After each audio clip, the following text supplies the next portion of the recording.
सवाल कभी भी गलत नहीं होता है। और कह रहे थे कि सवाल जेन्युइन पूछे, सवाल अगले का तो उतना ही है, उससे आगे आगे ने सोचना ही नहीं, तो उसकी तरफ से तो जेन्युइन ही है। ये तो हमें देखना है कि वो सवाल जो है वो हमारे उद्देश्यों की पूर्ति करता है कि नहीं करता है।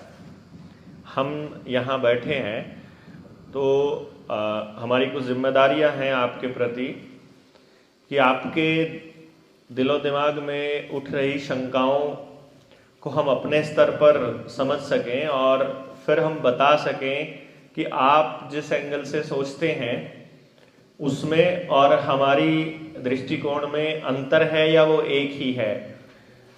कारण ये है कि हम लोग लंबा तभी चल पाएंगे जब आपकी सोच और हमारी सोच एक जैसी हो जाए। उस सोच पर ही काम करने के लिए ये ट्रेनिंग रखी हुई है कि पहले हम 2-3 दिन में आपको इस सोच पर ले आए कि हम चीज़ों को कैसे देखते हैं। जितनी भी बातें हमने की हैं पिछले 2 दिन में, उन 2 दिनों की यात्रा में मुझे नहीं लगता कि किसी भी साथी को ये बातें बहुत सारी हैं, जो कुछ तथ्य है, कुछ आंकड़े होते हैं जो नहीं मालूम होते हम लोगों को, लेकिन जैसे समाज बर्बाद हुआ है इन सब चीज़ों का तो अलग अलग तरीके से हमको पता ही था। उनको एक मतलब एक तरह से एक माला में पिरोना या एक तस्वीर में अलग अलग हिस्सों को जोड़कर पूरी तस्वीर खड़ा करना, सिर्फ ये काम हम लोगों ने किया है। तो हम आपको ये बता रहे हैं बेसिकली, ये सब बता करके हम ये जता रहे हैं आपको कि हम ऐसा सोचते हैं समाज के इन अंगों के बारे में जिनके विषय में चर्चा की गई, और हम इसमें बदलाव चाहते हैं। बेसिकली वो बदलाव को हमने नाम दिया व्यवस्था परिवर्तन का, क्योंकि व्यवस्था से केवल व्यवस्था लड़ सकती है, व्यवस्था से व्यक्ति नहीं लड़ सकता। तो हम अगर एज एन ऑर्गेनाइजेशन अगर आगे बढ़ेंगे, एक संगठन के तौर पे जब जनता सरकार मोर्चा आगे बढ़ेगा, ये व्यवस्था से नहीं लड़ पाएगा कभी भी। ना हम में से कोई एक व्यक्ति लड़ पाएगा, ना हम संगठित होकर लड़ पाएंगे, क्योंकि वो व्यवस्था है, हम व्यक्ति हैं, या हम संगठन है, वो अलग है, अलग चीजें हैं। तो उनकी व्यवस्था से लड़ने का एकमात्र रास्ता यही है कि हमें अपनी व्यवस्था बनानी पड़ेगी। और हमारी व्यवस्था में अगर सुख ज्यादा होगा, हमारी व्यवस्था में अगर संपन्नता ज्यादा होगी, हमारी व्यवस्था में खुशी ज्यादा होगी, हमारी व्यवस्था में अगर हमारे जो व्यक्ति है, जो साथी है, उसकी निश्चितता ज्यादा होगी, तो ऑब्वियसली लोग हमारी व्यवस्था में आ जाएंगे ऑटोमेटिकली, और वो जो अपनी व्यवस्था बनाए बैठे उनकी व्यवस्था धरी की धरी रह जाएगी। एक सिंपल सी बात है, 2 भाइयों में झगड़ा हो गया, जब तक एक शिकायत नहीं करेगा तब तक थाने का कोई काम नहीं, तब तक पुलिस का कोई काम नहीं है। पुलिस सिर्फ तब काम कर सकती है जब उनमें से कोई एक शिकायत करे या कोई थर्ड पर्सन शिकायत करे। जब शिकायत का निपटारे के लिए हम लोग पुलिस के पास जाते हैं और शिकायत के निपटारे के लिए हम अपने गांव की पंचायत पर निर्भर करते हैं, जब हम पुलिस के पास जाते हैं तो हम पुलिस के ऊपर निर्भर हो जाएंगे, कोर्ट कचहरी के ऊपर निर्भर हो जाएंगे। और अगर हमारी पंचायती व्यवस्था अगर बढ़िया काम करती है और न्याय देने का काम करती है, तो हम कोर्ट में लाखों रुपया क्यों फूकेंगे? फिर हम अपने गांव की पंचायती व्यवस्था में अपना निपटारा नहीं करवा लेंगे क्या? तो किसी व्यक्ति के लिए अगर पुलिस के पास जाना हानिकारक लगता है दोनों पार्टियों को, और पंचायत में लाभकारी लगता है, तो हमारी व्यवस्था में आएंगे तो पुलिस की जरूरत कहां पड़ी गांव को? फिर पुलिस की जरूरत खत्म हो गई। पुलिस की जरूरत खत्म होगी तो पुलिस की ताकत खत्म हो गई। पुलिस की ताकत खत्म हुई तो कोर्ट कचहरी की ताकत, जजों की ताकत नहीं बची कुछ भी। हमने अपने आप को नॉन जुडिशियल डिक्लेयर कर दिया। हमें सरकार की किसी चीज की आवश्यकता नहीं है, हमें कंपनियों की चीजों की आवश्यकता नहीं है, हमें कोर्ट कचहरी की आवश्यकता नहीं है। हम अपने गांव की व्यवस्था को अपने आप देख लेंगे। हो गई उनकी ताकत जीरो और हमारी ताकत हमारे हाथ में वापस। यही जनता सरकार मोर्चा कह रहा है पहले दिन से। मतलब ये बातें समझा करके, बता करके हम आपको ये बताने की कोशिश कर रहे हैं किसी तरह से कि हम इस एंगल पर कैसा सोचते हैं। तो उसमें जब आप लोग भी हमारे ही एंगल से सोचेंगे या हम सब लोग एक दिशा में सोचेंगे, तो हमारा मेरे ख्याल से आगे बढ़ना आसान होगा।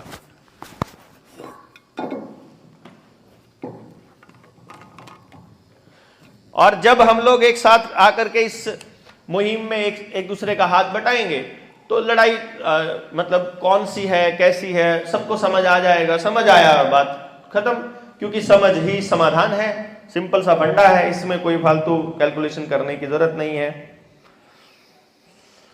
पहला साथी का मैसेज है कि वो 13 फैमिलीज में 2 का ही जिक्र हुआ है, 11 फैमिलीज के बारे में बताइए। ये कोई बड़ा मतलब सवाल नहीं है, और मुझे लगता है कि अगर मैं इसको एक्सप्लेन करता हूं तो आपका काम रह जाएगा।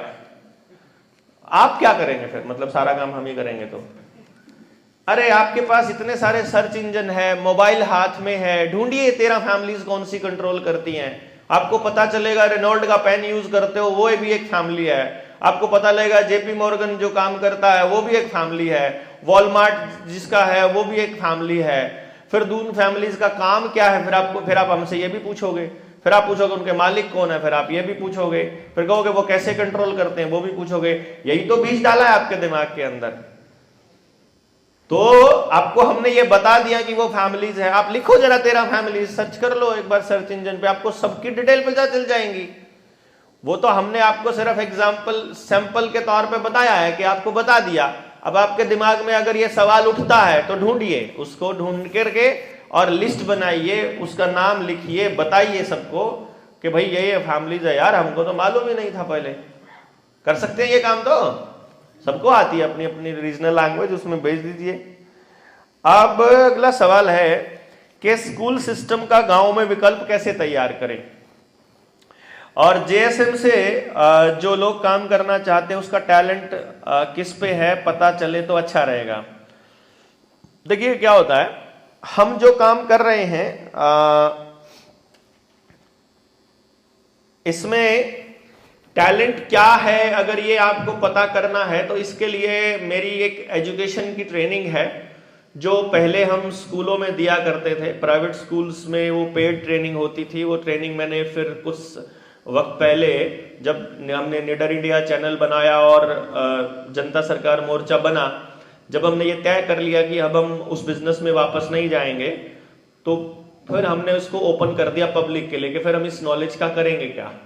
पहले तो हम स्कूल में जब उसका काम करते थे तो एक एक स्कूल में ट्रेनिंग हम वो देते थे, 10.5 लाख रुपया उसकी कीमत होती थी। 3 दिन की ट्रेनिंग का 10.5 लाख रुपया मैं चार्ज करता था। कोई सेमिनार करना है किसी स्कूल में 3.5-4 लाख रुपया मैं उसका लेता था। मतलब एक बार किसी के स्कूल में भी एंटर करना होता है तो भी हम उसके मतलब पूरा पैसा लेते थे। फिर किसी के बच्चे का टैलेंट पता करना है उसकी भी 1.5 लाख रुपए फीस है, मतलब अपॉइंटमेंट के चार्जेस है।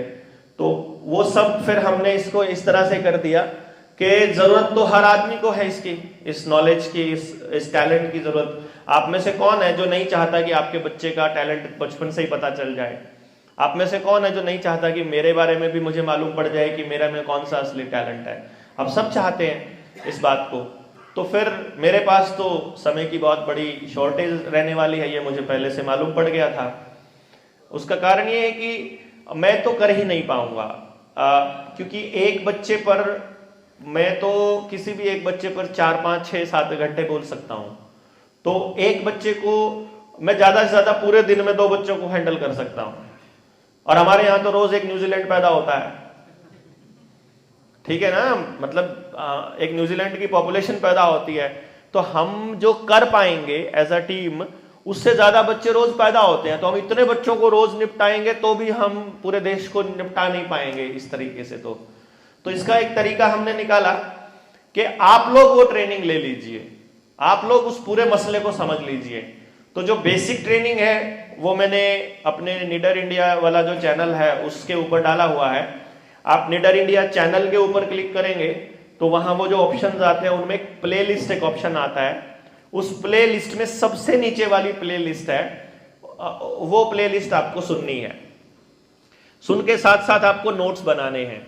वो नोट्स मतलब लिखने हैं। एक तो जो मैं बोल रहा हूं उस ट्रेनिंग के दौरान, एक तो वो भी पूरी बात लिखनी है आपको अपनी कॉपी पर, और दूसरा उसमें जैसे कई बार क्या होता है मैं किसी बच्चे का जिक्र कर रहा हूं उसमें या किसी व्यक्ति का जिक्र कर रहा हूं, तो वो जिक्र अगर आपको लगे कि आपके परिवार में या आपकी जिंदगी में भी कोई ऐसा व्यक्ति आया था तो आप उसका जिक्र भी उसमें कर सकते हैं। वो आप ब्लैक पेन से करेंगे और कहीं पर आपको लगता है कि मैं जो बोल रहा हूं उससे अलग आपके विचार हैं, उससे भिन्न है, उससे कॉन्ट्राडिक्शन में है, उससे विरोधाभास में है आपके विचार, तो आप वो भी लिख सकते हैं कि वो लाल पेन से लिखिए विरोधाभास और अपने सवाल।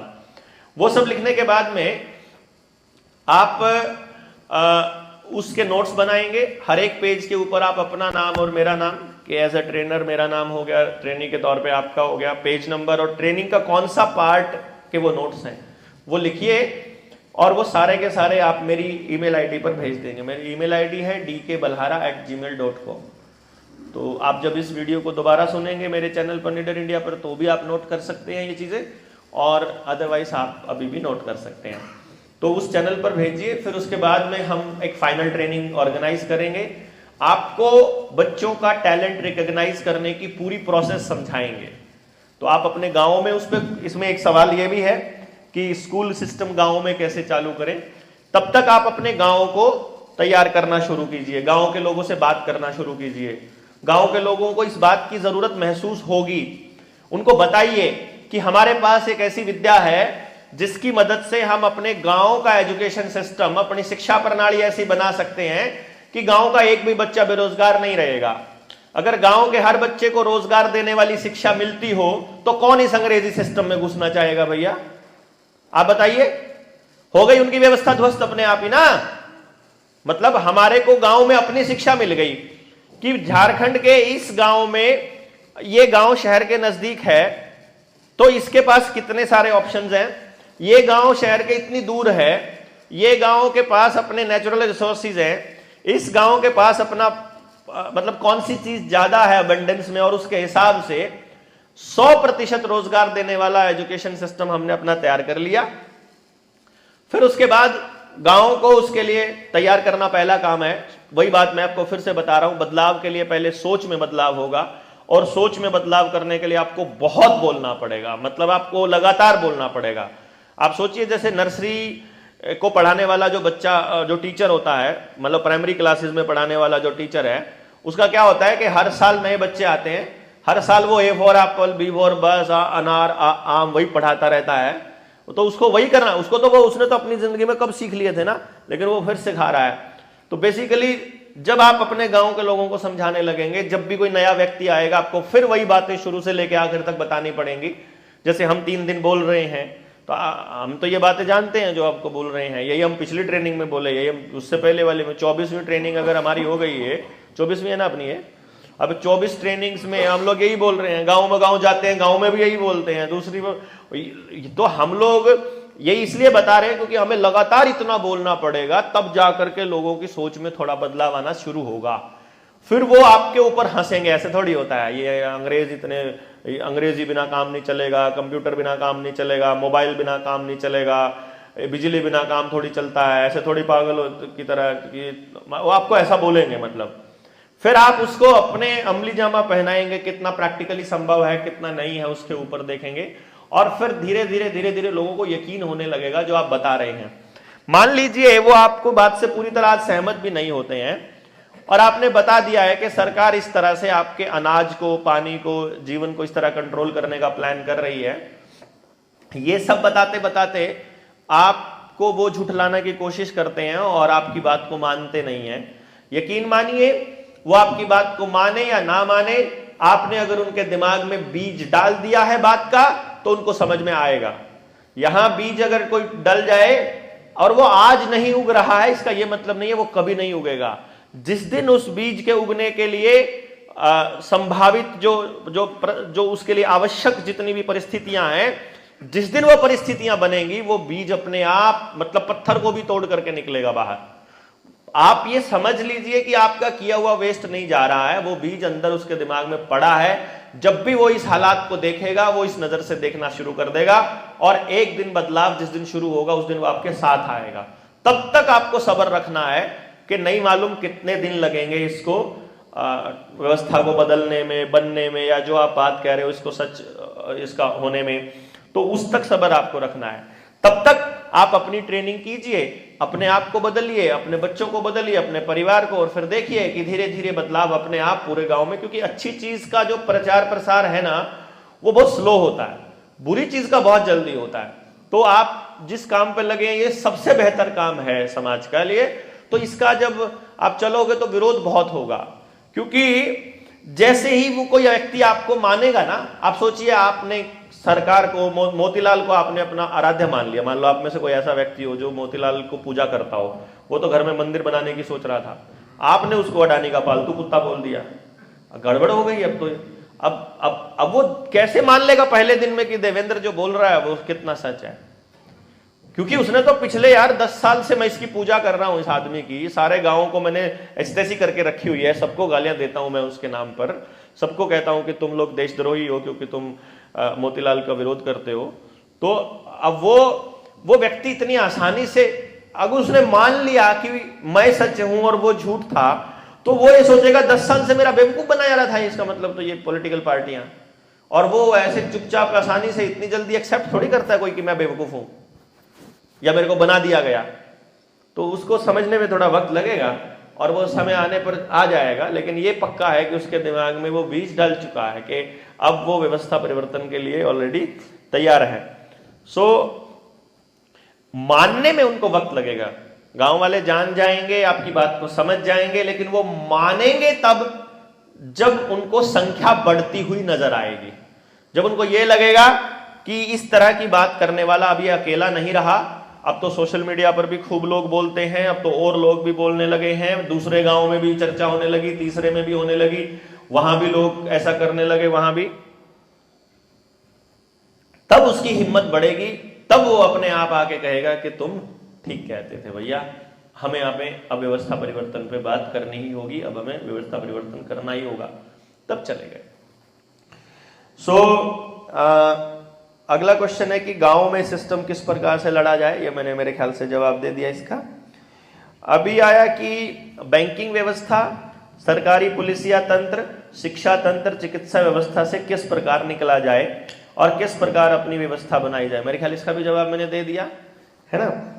और गांव में इस षड्यंत्र को कोई नहीं सुनता है, कहते हैं तुम ही सब जानते हो, सरकार बेवकूफ है क्या, मेरे ख्याल से मैंने इस बात का भी जवाब दे दिया कि वो नहीं मानेंगे। पिरामिड में जो दिखाया गया है उससे बाहर निकलने का रास्ता बताएं, ये भी मैं आपको ऑलरेडी बता चुका हूं, इसका ऊपर भी। इससे बाहर नहीं निकलना, बेसिकली आपको मतलब अपनी व्यवस्था बनाना ही इससे बाहर निकलना है, और वो मैं आपको बता ही चुका हूं ऑलरेडी। शहरों में सिर्फ पैसे के लिए एक दूसरे से मतलब रखा जाता है और लोग सिर्फ सामान बेचने पर ध्यान देते हैं, चाहे वो जहर ही क्यों ना बेच रहे हों।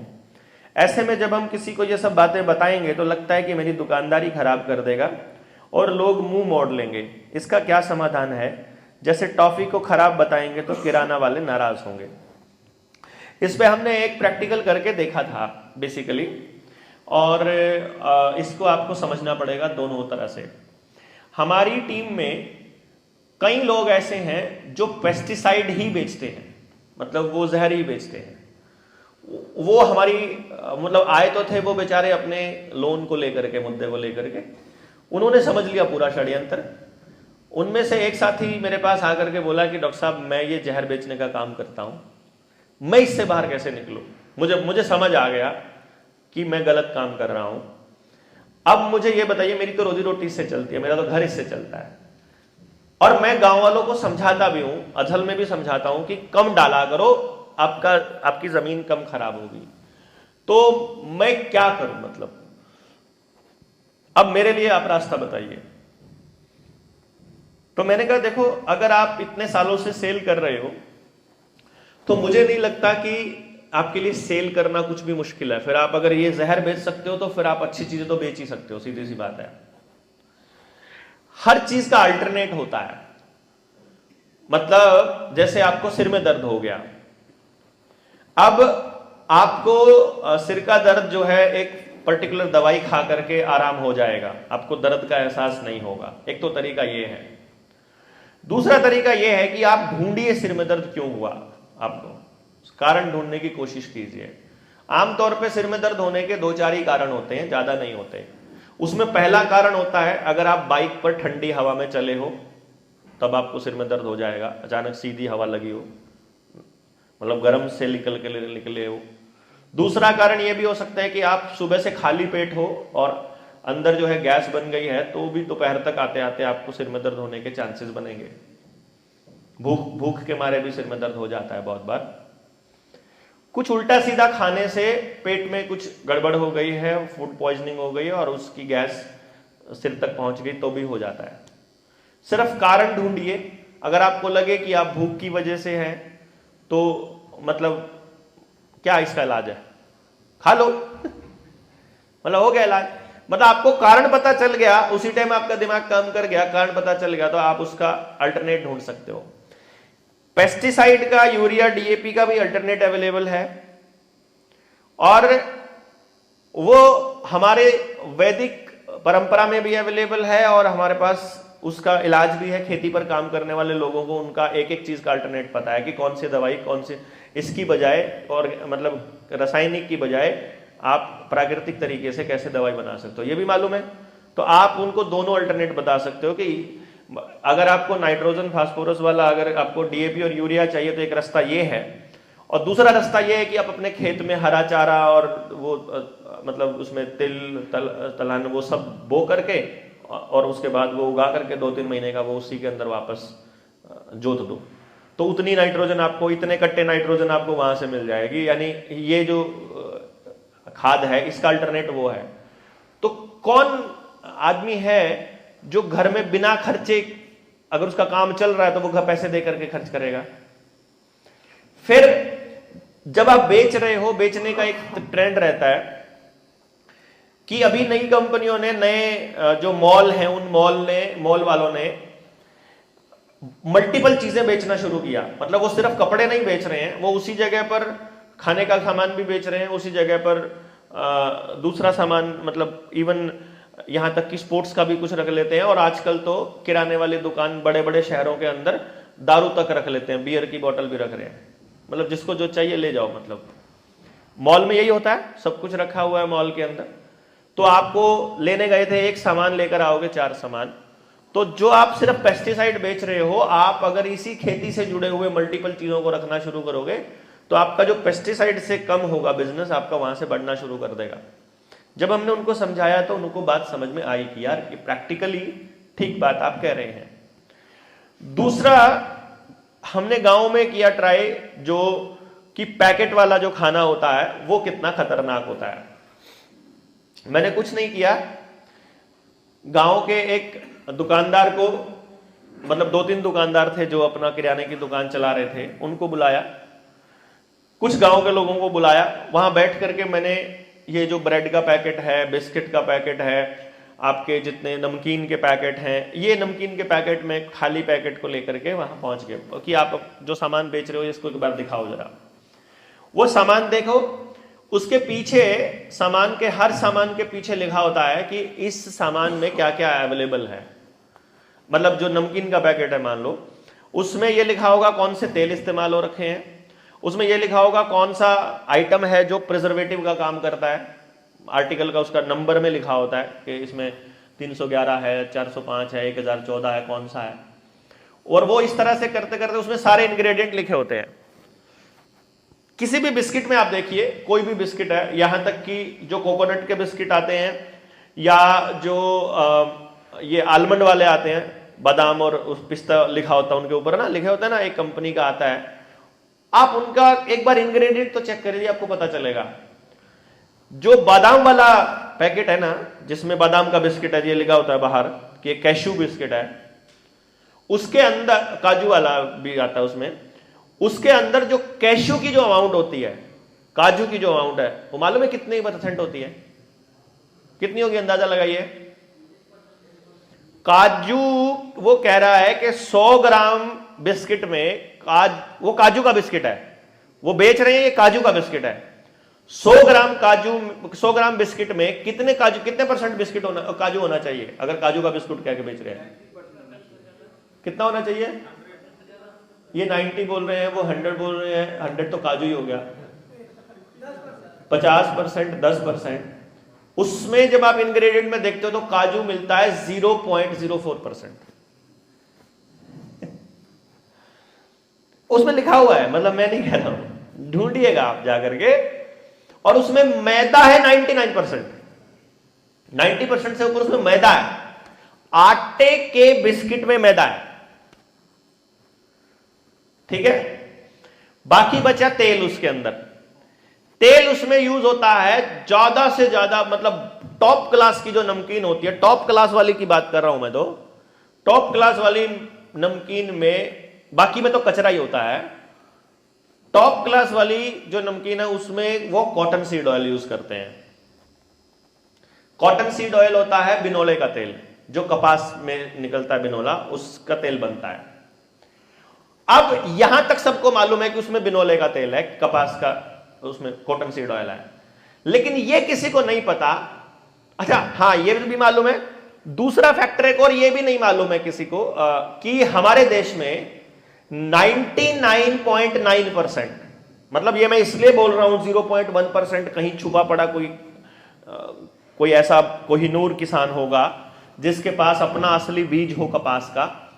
अदरवाइज हमारे देश में 99.9% जो कॉटन है वो बीटी कॉटन है। बीटी एक कीड़े का नाम है, सर्च कीजिएगा उसका भी नाम कि बीटी कॉटन किसको कहते हैं। जेनेटिकली मॉडिफाइड कॉटन होती है, जीएम कॉटन है, जीएम जेनेटिकली मॉडिफाइड। अब ये भी अब आपको मालूम पड़ गया, ये पता चल गया कि नमकीन में कॉटन सीड ऑयल है। अब ये पता चल गया कि उसमें बीटी कॉटन यूज हो रखी है, बीटी कॉटन जेनेटिकली मॉडिफाइड है, यहां तक भी सबको पता है। अब तीसरा नहीं पता किसी को, क्योंकि भारत में उसकी कोई रिसर्च नहीं हुई, और अगर रिसर्च हुई है तो उसको प्रचारित नहीं किया गया।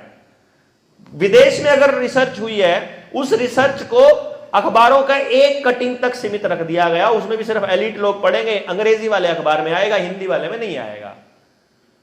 अब मैं अंग्रेजी वाले अखबार में मैंने कहीं पढ़ लिया और मैंने वो रिसर्च देख ली 2020 में।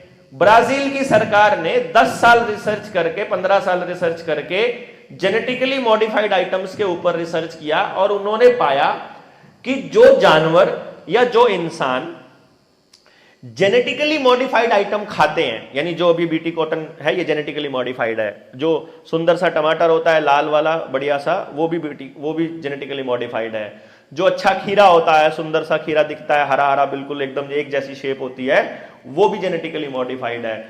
जितनी कैप्सिकम हमारे देश में अवेलेबल है वो भी जेनेटिकली मॉडिफाइड है। जितना भी वो शिमला मिर्च जो अवेलेबल है, जितनी भी शिमला मिर्च है, लाल है, पीली है, हरी है, वो सब जेनेटिकली मॉडिफाइड है। और जेनेटिकली मॉडिफाइड आइटम्स को खिलाया उन्होंने, सुअर को खिलाया, गाय को खिलाया, भैंस को खिलाया, घोड़े को खिलाया, इंसानों को खिलाया। तो इंसानों पे उसका यह असर हुआ, और घोड़ों पे क्या असर हुआ कि जो एनिमल कंसीव कर गए, मतलब प्रेग्नेंट हो गए, कई एनिमल्स ने तो उनको सिर्फ जीएम खिलाया, सिर्फ जेनेटिकली मॉडिफाइड आइटम खिलाई उनको। तो कुछ सुअर ने, एक सुअर के ऊपर रिसर्च थी वो, कि एक भैंस ने और एक सुअर ने, दोनों ने जो बच्चा पैदा किया वो बच्चा नहीं था, वाटर बबल था खाली। मतलब 11 महीने तक पेट में रखा बच्चा, और डॉक्टर्स को लग रहा है कि अंदर वो प्रेग्नेंट है, उसका पेट फूल रहा है, बाद में जब डिलीवर हुआ तो वाटर बलून था खाली, मतलब बच्चा था ही नहीं उसके अंदर।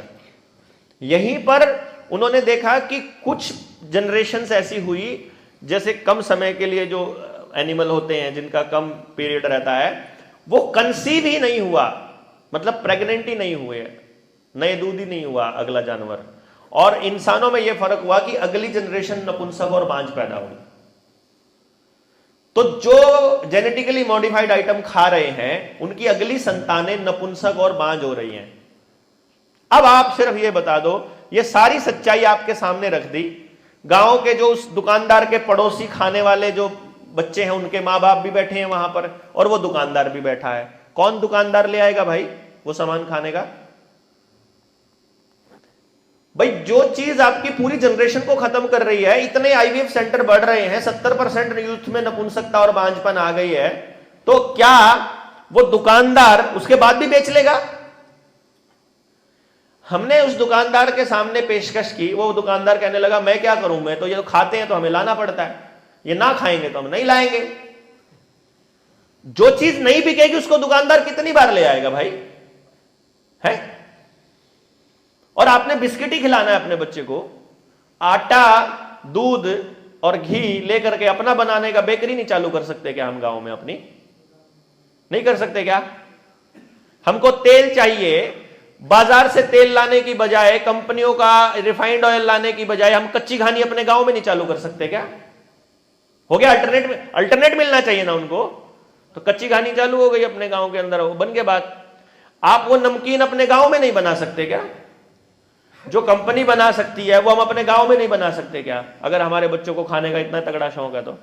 लेकिन ये मालूम होगा कि ये जहर है और ये असली है, तो माँ बाप किस चीज को खाने के लिए प्रोत्साहित करेंगे फिर? असली को। अभी तो माँ बाप को मालूम नहीं है ना कि उसका बच्चा कुरकुरे खा रहा है, वो चिप्स खा रहा है, वो बिस्किट खा रहा है, वो नमकीन खा रहा है, उससे वो नपुंसक हो रहा है, मालूम नहीं है अभी तक। तो जिस दिन मालूम पड़ जाएगा उस दिन वो आपके गुण नहीं गाएगा क्या कि आपने बचा लिया हमारे बच्चे को बीमार होने से। आज 70% के करीब ऐसे कस्टमर्स आ रहे हैं जिनके पेट में दर्द है, उनके इलाज जब आप कराने के लिए बड़े अस्पतालों में जाते हैं और उनके सीटी स्कैन करते हैं तो 70% मरीज वो लोग हैं पेट की दर्द की शिकायत वाले, और उनकी जो बीमारियां हैं वो छोटी आंत और बड़ी आंत को लेकर के हैं, जिनके अंदर मैदा जमा हुआ है, जिनको चाउमीन खाने का, पिज्जा खाने का, बर्गर खाने का शौक चढ़ा था, वो जब बड़े हुए पिछले 5-7 साल से 10 साल से खा रहे हैं, वो सारा कबाड़ उनकी आंतों में जमा हुआ पड़ा है, कब्ज उनको हुई पड़ी है, पेट दर्द 24 घंटे रहता है, सिर में दर्द 24 घंटे रहता है, घुटने खराब हो गए हैं, बीपी शुगर चालू हो गया है। तो पता चलता है कि उनके अंदर कबाड़ जमा हुआ पड़ा है। अगर ये बातें हमारे गांव के लोगों को, हमारे समाज के लोगों को पता होगा तो क्या तब भी वो बेचेगा दुकानदार? अगर हम सिर्फ इतना कहेंगे दुकानदार को कि ये चीजें नहीं लाया कर, ये बेचनी नहीं है, और लड़ाई करेंगे उसके साथ, तो नहीं मानेगा वो। लेकिन जब उसको समझ आ जाएगा तो ऐसा कोई दुकानदार नहीं है जो अपने समाज को खराब करना चाहता है। बहुत ही रेयर ऐसा आदमी होगा, वो तो ऑलरेडी नशा बेचते हैं। जो ऐसे लोग हैं जो पैसे के लिए अपने समाज को बर्बाद कर सकते हैं, उन्होंने तो दारू के ठेके भी खोल रखे हैं, उन्होंने तो चरस भी बेचने का काम किया है, वो तो कोकीन भी बेच रहे हैं, वो तो ऑलरेडी नशा चालू कर रखा उन्होंने तो। लेकिन दुकानदार जो किराने की दुकान खोल के बैठा है वो आपके बच्चों को बर्बाद करने के लिए नहीं बैठा है, उसको तो पता नहीं है कि वो अपने हाथों से बर्बाद कर रहा है। तो हमने दुकानदार को इतना रिक्वेस्ट किया, उसको जिसकी मैं बात बता रहा था, हमने कहा तुम्हारे जितना सामान अब दुकान में पड़ा है पैकेट वाला, वो सारा जो बच्चों के खाने का है, अदरवाइज तो आज के टाइम पे तो आप किराने की दुकान पर एक बार खड़े होइए, आप कुछ मत करिए, आप खड़े होइए और खड़े होकर के किराने की दुकान को एक बार नजर दौड़ाइए उस दुकान के अंदर। उसमें जितना पैकेट वाला खाना आता है उसमें 2 चीजों पर गौर करिए सिर्फ। पहला, ये जो खाने का पैकेट है इसमें कौन सी चीज लगी हुई है, ये किससे बनता है। आपको पता चलेगा कि किसान का गेहूं 20 रुपया किलो खरीदते हैं वो लोग, और ब्रेड का पैकेट, ब्राउन ब्रेड का पैकेट आधा किलो का 65 रुपए में मिलता है। पता है ना, 130 रुपए किलो वापस किसान खरीद रहा है उसको। फिर समझे आप बात? बिस्किट है, बिस्किट का पैकेट देखिए किस रेट बिकता है। आपका 100 ग्राम का बिस्किट मेरे ख्याल से 10 रुपए का मिलता है कि 20 रुपए का मिलता है। एक पैकेट 10 रुपए का भी मिलता है और 20 का भी मिलता है। तो आप अगर 10 रुपए वाला पैकेट लेते हो और 100 ग्राम का है तो वो आटे का बनता है, मतलब मैदे का ही बनता है, उसको बहुत महीन पीस करके। यानी कि वो मैदा बेच रहे हैं आपको 100 रुपया किलो, मिनिमम, कम से कम 100 रुपया किलो, है कि नहीं? आप नमकीन का पैकेट देखिए वो किस चीज से बनी है, वो अगर बेसन की बनी है और वो कितने ग्राम का पैकेट कितने रुपए में मिलता है, उसका किलो में हिसाब लगा के देखिए, और फिर देखिए कि किसान जो है उसको भी इसी रेट में बिकता है क्या, उसका वो चना या उसकी वो दाल जो बेच रहा है वो, उसकी किस रेट बिकती है। तो आपको पता चलेगा कि आपकी बर्बादी का जो खेल है वो आपको आपकी आंखों के सामने नजर आ जाएगा कि वो किसान 6 महीने अपनी दुकान, अपने खेत में काम कर रहा है, 4-4 महीने तक अपने पूरे शरीर, पूरे परिवार की हड्डी तोड़वा रहा है, और उस किसान ने तो अपनी दाल बेची तब तो उसकी 10 रुपया किलो भी नहीं बेची थी, और जब वो खरीदने जा रहा है तब वो नमकीन का पैकेट है, 100 ग्राम नमकीन का पैकेट 20 रुपए का मिलता है, वो तब 2000 रुपया करके उसको 200 रुपया किलो मिलके वापस मिल रही है उसको। नहीं समझे आप? तो आपको पता चल रहा है कि हम लोग अपनी चीज को तो सस्ते में दे रहे हैं, उसी चीज में वो लोग वैल्यू एडिशन करके पैकेट में बंद करके हमको कई गुना मल्टीप्लाई करके दे रहे हैं, तो हमारी मेहनत जीरो होती जा रही है इस तरह से। समझे ना आप बात? तो जब हम उस पूरे कॉन्सेप्ट पे जब हम डिटेल में चर्चा, क्योंकि ये मत सोचिए कि ये 3 दिन की जो यात्रा है इसी में आप सब सीख जाएंगे, सब समझ जाएंगे। यहां तो हम केवल बीजारोपण करने के लिए आपके बीच आए हैं, कि हमने तो बातों का बीज डाला है खाली, कि एक बार उस नजर से देखना शुरू कीजिए कि दुकान में रखा हुआ खाने का हर आइटम केवल और केवल बीमार कर रहा है आपको, क्योंकि उसके ऊपर उन आइटमों में कोडिंग में कुछ आइटम के नाम लिखे होते हैं। वहां पर कोडिंग में मतलब असली में पूरा नाम नहीं देंगे वो।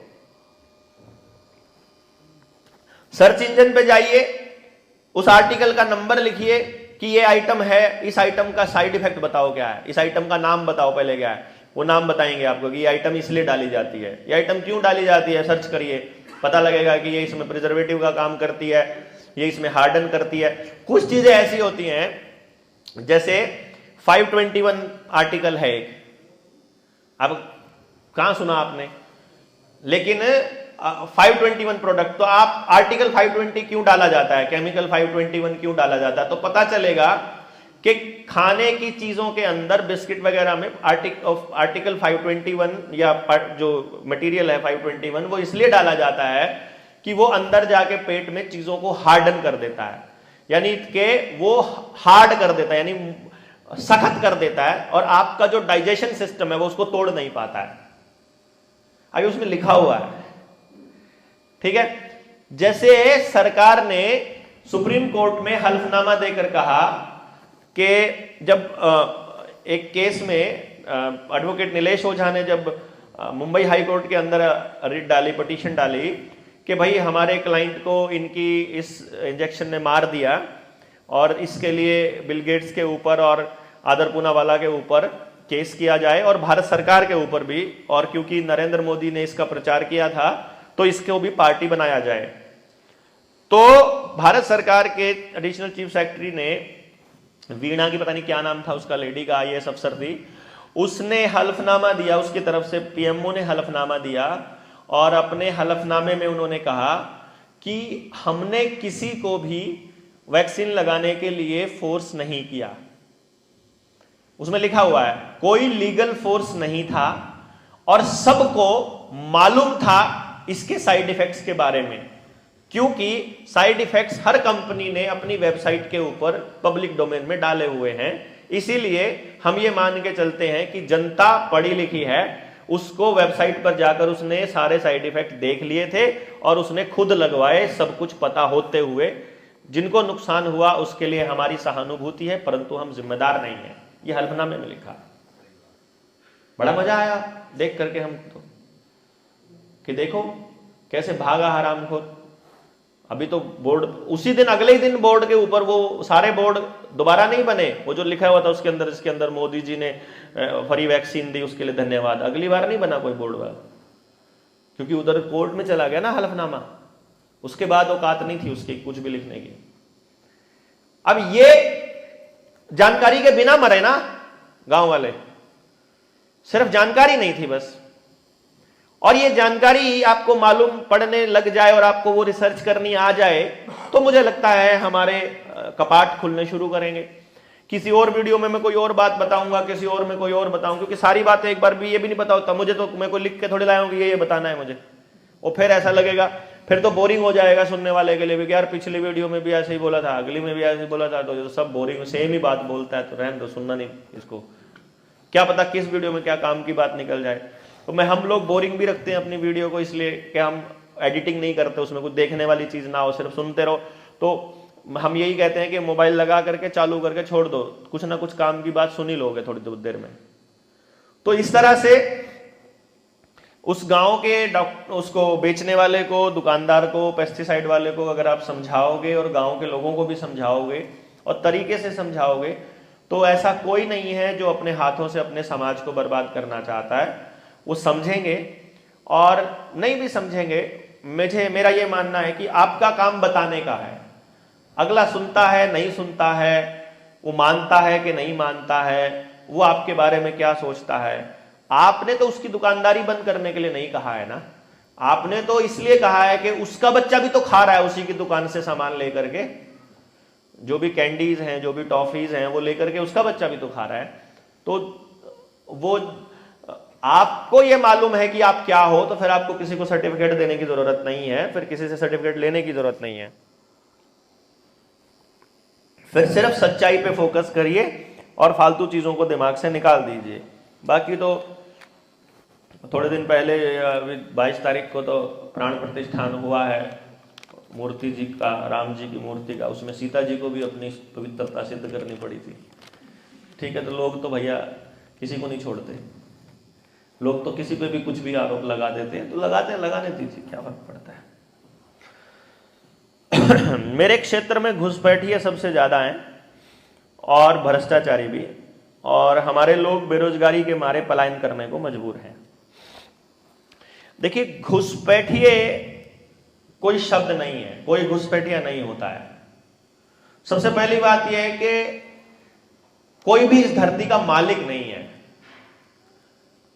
इस धरती का तो कोई मालिक नहीं है ना हम इस धरती को लेकर पैदा हुए हैं, ना ये धरती हमारी है। हम लोग यहां रहते हैं। हमारे जन्म के ऊपर हमारा कोई अधिकार नहीं है कि हम किस परिवार में जन्म लेते हैं, किस देश में जन्म लेते हैं। हमारा जन्म हो गया, किसी दूसरे देश से अगर कोई व्यक्ति आ रहा है, अगर आप उसे घुसपैठिया बोल रहे हो, तो हमारे भी घुसपैठिए जा रहे हैं अमेरिका में डंकी से, है ना हमारे वाले भी घुसपैठिए हैं। फिर तो हम उसको भी घुसपैठिए बोलेंगे कि कितने घुसपैठिए जा चुके हैं अमेरिका, कितने घुसपैठिए जा चुके हैं वहां पर। और वैसे किसी भी सरकार को यह हक नहीं होना चाहिए कि कोई किसी को इधर आने से रोके, जाने से रोके। जनरेशंस की एक खासियत रहती है कि ये तो अब हमने एक दूसरे से बात करनी बंद कर दी, समाज के रूप में बैठना बंद कर दिया। अदरवाइज समाज को मालूम होता है कि यहां पर इतनी जमीन है और यहां इतना पानी है, इतने लोगों का सर्वाइवल बड़े आराम से हो सकता है। अगर यहां हमारा सर्वाइवल नहीं होगा तो हम कहीं और जाकर के रह लेते हैं। वो लोग पलायन करना चालू रखते हैं। रही बात इसी बात में ऐड करने की, कोई भी घुसपैठ जो है वो कभी भी तंत्र की मर्जी के बिना नहीं होता है। अमेरिका अगर चाहे, एक भी इलीगल आदमी भारत छोड़कर अमेरिका में नहीं घुस पाएगा। बेवकूफ नहीं है वो लोग, पागल नहीं है कि वो अपने देश के अंदर भारतीयों को ठूंसते जा रहे हैं। उनको अपनी अर्थव्यवस्था बिठानी है। अमेरिका डूबेगा, अगर अमेरिका के बड़े बैंक डूबेंगे तो ही तो आपको अपने आईसीआईसी बैंक के डूबने का डर नहीं लगेगा ना, तभी तो आपको दुख नहीं आएगा ना। डर कह रहा हूं, दुख नहीं आएगा फिर आपको, क्योंकि जब आपको कहा कि यह षड्यंत्र है, जब पूरे देश को हमने समझाया कि यह षड्यंत्र है, तो बेवकूफ लोगों ने यह आर्गुमेंट दिया कि इटली में भी तो हो रहा है, अमेरिका में भी तो हो रहा है, पूरी दुनिया में हो रहा है। अरे तुम अपने गांव में चेक कर लो ना, कितना सच है जो टीवी में आया हुआ है तुम्हारे गांव में नजर नहीं आ रहा है क्या तुम्हारे को? तुम अमेरिका को क्यों देख रहे हो गधो? अपने गांव को देखो ना, तुम्हारे गांव में कितने लोगों का नुकसान हो रहा है, तुम्हारे गांव में कितने लोग मर रहे हैं, तुम्हारे गांव में कितना इन्फेक्शन है, उसको तो चेक कर लो। उधर नहीं देख रहे हैं, उधर देख रहे हैं। तो जब हमारा आरबीआई डूबेगा, हमारा एसबीआई डूबेगा और हमारा आईसीआईसी बैंक और एचडीएफसी और बड़े बड़े बैंक डूबेंगे, अभी डूबने वाले हैं जो कि फ्यूचर में, उससे पहले अगर जापान का बड़ा बैंक डूब जाए, अमेरिका का डूब जाए, इटली का डूब जाए, तो आपको क्या लगेगा? ठीक है, तो है, फिर सारे दुनिया में उड़ रहे हैं, हमारे में डूब के क्या फर्क पड़ता है? जबकि हम बता रहे हैं डिजाइन है भैया। अगर श्रीलंका में भूखमरी आ गई थी तो क्या हमारे देश में भूखमरी आना भी मतलब नॉर्मल है क्या? नॉर्मल नहीं है भैया, डिजाइन है। छोटे देशों पे एक्सपेरिमेंट करके उनकी खबरों को प्रचारित किया जाता है ताकि आपको अपना दर्द थोड़ा लगे। वही पेपर देने वाली बात है कि चला अमेरिका भी डूब गया, साला बाकी देखी जाए, हमारा तो नाश पहले ही हो रखा था, अमेरिका का भी हो गया, बढ़िया हो गया। ऐसा सोचते हैं बहुत सारे लोग ना। जब नोटबंदी हुई, मैंने इस पर रिसर्च किया, नोटबंदी पर। अमीर आदमी, गरीब आदमी लाइनों में लगा है, पूरे दिन लाइन लग के उसको 4,000 रुपया मिल रहा है, और वो खुश क्यों है पता है? साला बढ़िया है, BMW वाला भी लाइन में लगा दिया। नहीं था? बताओ आपके गांव में चर्चा नहीं थी तो बताओ कि साला अमीरों का बढ़िया हुआ, अमीरों की लाइन में। और अमीर आदमी, अरे अमीर आदमी तो अपनी BMW में ही बैठा हुआ था, उसको कोई फर्क नहीं, उसका तो सब कुछ रिटर्न में पूरा का पूरा रजिस्टर्ड, पूरा अकाउंटेड चलता है, उसको कुछ फर्क नहीं पड़ रहा था। लाइन में वो BMW खड़ी थी, वो उसका ड्राइवर आया हुआ था लेने अपने 4,000। असल में BMW वाला कोई नहीं था वहां लाइन में, BMW वाले का ड्राइवर के तो घर में खर्चा चलाना है, उसको तो अपने लेने थे 4,000, तो वो मालिक की गाड़ी लेके आया हुआ था बेचारा। हमें लग रहा था BMW वाला आया हुआ है अपने 4,000 लेने। मोतीलाल ने भी तो अपनी मां बैंक के बाहर खड़ी कर दी थी लाइन में, करी थी ना? है मतलब 4,000 रुपए के लिए। अरे हमने तो नहीं खड़ी कर अपनी मां लाइन में, उन्हें इलेक्शन में मतलब जीतने के लिए, हवा बनाने के लिए कर दी। मैं ये कह रहा हूं कि अपना दर्द हमें कम महसूस होगा जब दूसरे वाले का दर्द ज्यादा होगा, तो नॉर्मलाइज लगने लगेगा। ऐसी साइकोलॉजी पे ये लोग रिसर्च करके पता लगा चुके हैं कि ये लोग इसलिए, ये तब बिल्कुल नहीं बोलेंगे अगर जो वहां पर, मतलब अमेरिका में भी अगर एक बैंक डूब जाएगा तो फिर भारत वाले अपने बैंकों के डूबने पे कुछ नहीं बोलेंगे। अगर ऑस्ट्रेलिया में एटीएम खाली हो चुके हैं तो इंडिया में एटीएम में पैसा नहीं मिलेगा तो हमें बिल्कुल खतरा नहीं है। अगर वहां जबरदस्ती आपको आधार कार्ड देने के लिए बोल रहे हैं, कितने दिन पहले, आज से 25 साल पहले हम लोगों को अमेरिका वाले आके बता, अरे वहां नहीं है बैंक का कोई चक्कर है, आप टैक्सी में अपना सफर करो, आपने पैसे देने, अपना अंगूठा लगाओ, आपके खाते से अपने आप पैसे कट जाएंगे। ये वाली बातें सुनी है ना अमेरिका वालों से? तो हमें क्या लगेगा कि ये बढ़िया हुआ यार, पैसे रखने ही नहीं पड़ेंगे। और डिजिटलाइजेशन अब कर रहे हैं तो हमें बढ़िया लग रहा है कि मोबाइल में बटन दबाते हैं और पैसा ट्रांसफर हो जाता है। और वो इस सहूलियत का कैसे इस्तेमाल करने वाले हैं ये हमको नहीं मालूम है, इसलिए हम अनजान हैं आने वाले खतरे से।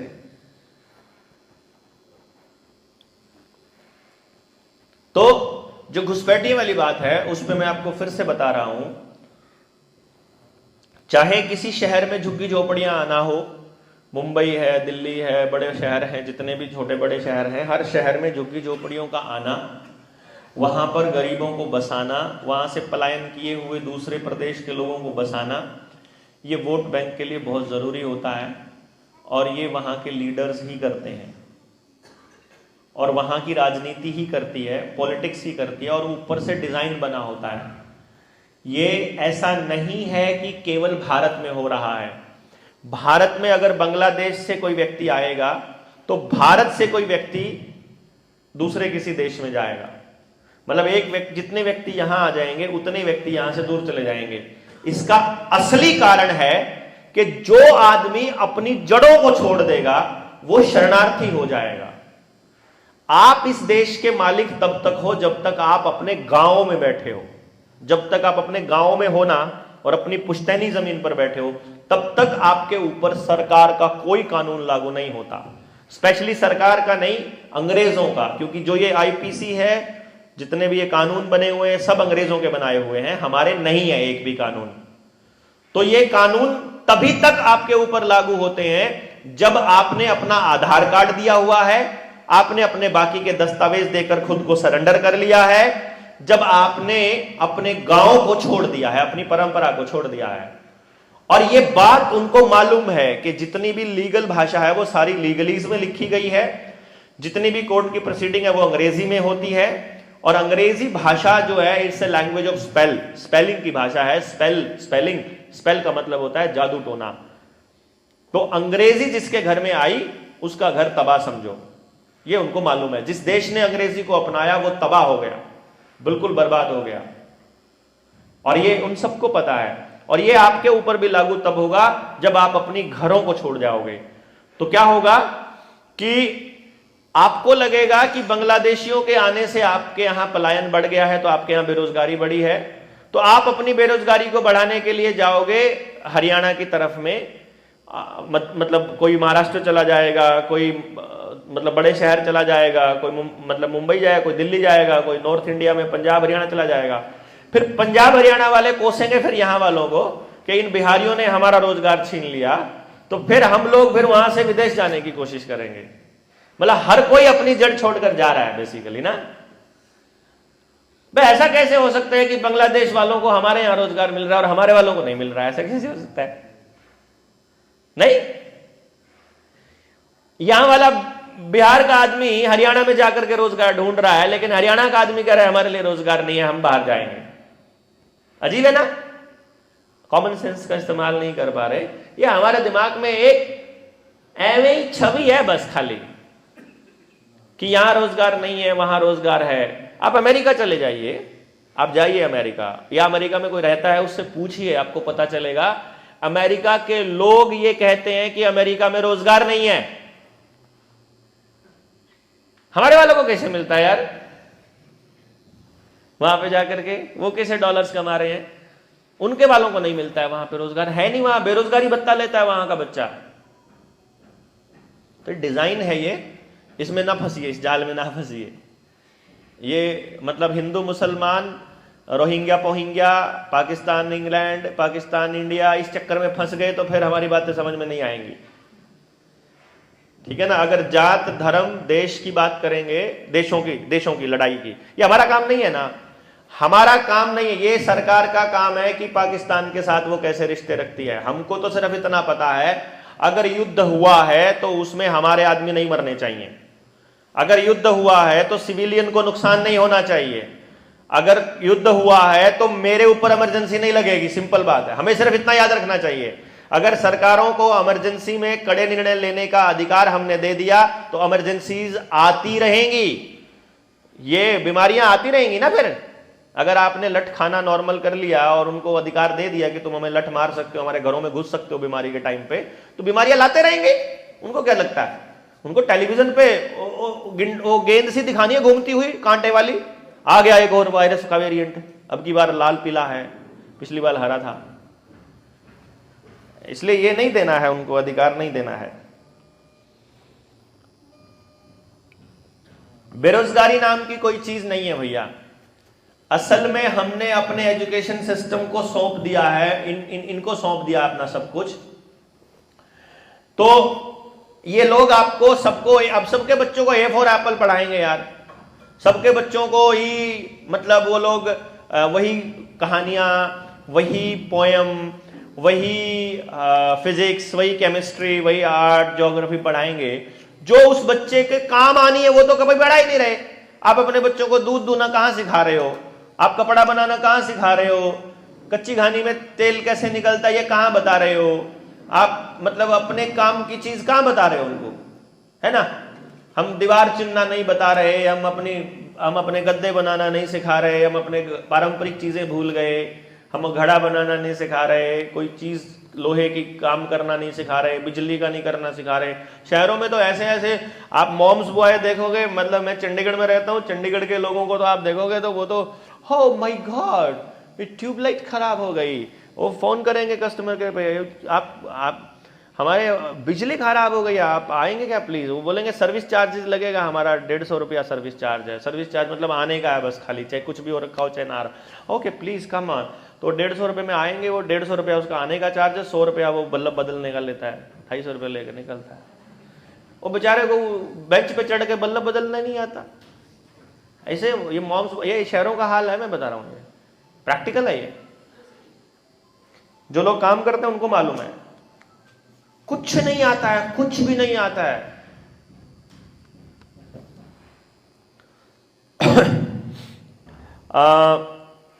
मानव की पहली आवश्यकता शिक्षा, चिकित्सा, न्याय फ्री हो, व्यापार नहीं।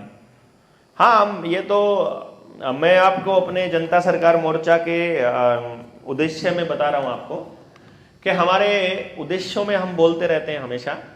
सबसे पहले जल, जंगल, जमीन और जानवर, ये 4 चीजों पर फैसला लेने का अधिकार वहां के जन का हो, वहां के लोगों का हो, गांव के लोगों का।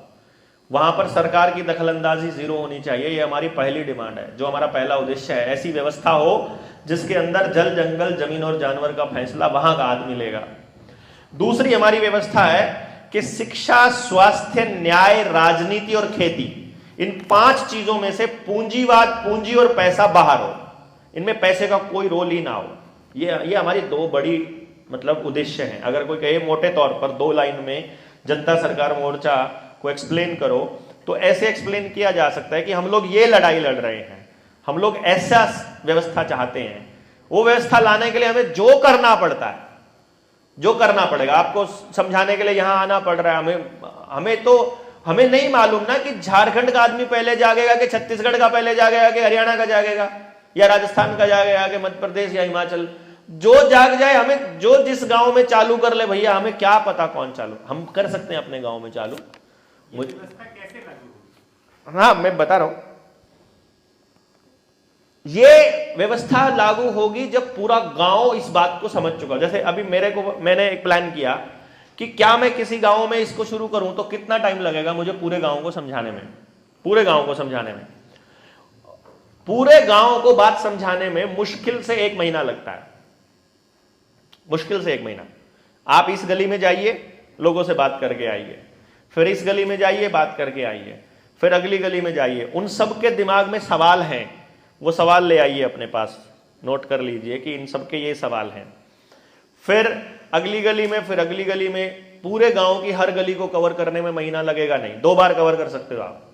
महिलाओं से अलग बात की जा सकती है, जेंट्स से अलग बात की जा सकती है ना। कि हमको बात क्या करनी है कि हम प्रॉब्लम का सलूशन करना चाहते हैं।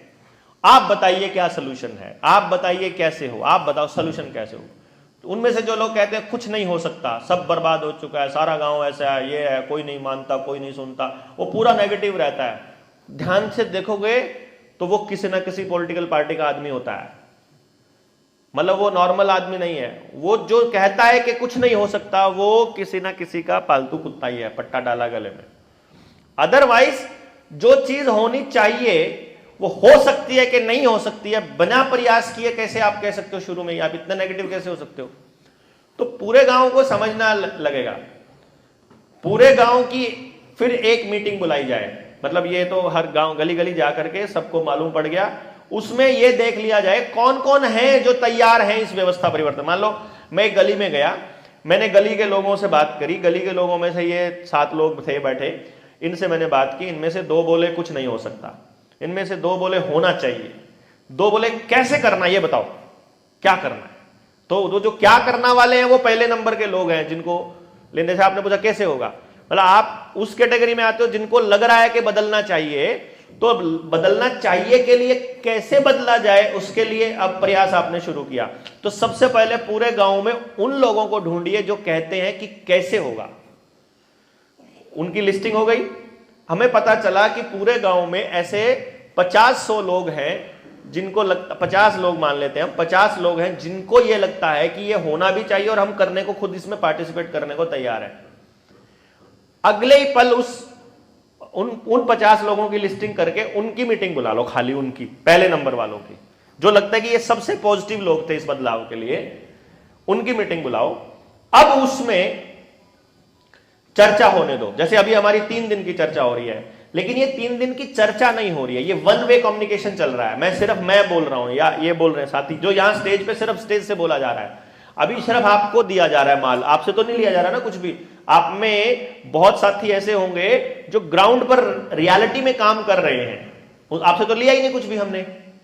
तो वहां एक्चुअली ये अगले स्टेप पे होगा कि आप क्या क्या करते हैं और आपको क्या लगता है कैसे बदला जाए। हर किसी की बात को लिया जाए और आप देखेंगे कि जो रियल में समाज के लिए काम करना चाहते हैं, हर व्यक्ति के पास बदलाव का एक तरीका होता है, उसको मालूम है। किसी को, जैसे मेरे जैसे व्यक्ति को क्या लगता है कि मैं एजुकेशन पे काम करता हूं ना, तो मेरे को यह लगेगा कि बस शिक्षा बदल दो सब बदला जाएगा। फिर कोई व्यक्ति खेती पर काम कर रहा है, उसको लगेगा खेती ठीक कर दो, जैसा खाए अन्न वैसा हो जाएगा मन, खेती ठीक हो जाएगी तो हो जाएगा।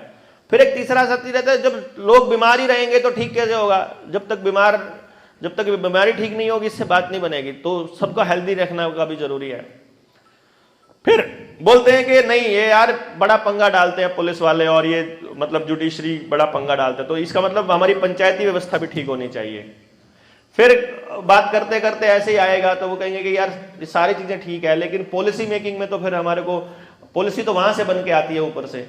पुलिस अधिकारी जिसने कलेक्टर तहसीलदार ये सब तो नेता के चमचागिरी करते हैं, तो हमको तो राजनीति में भी सोचना पड़ेगा।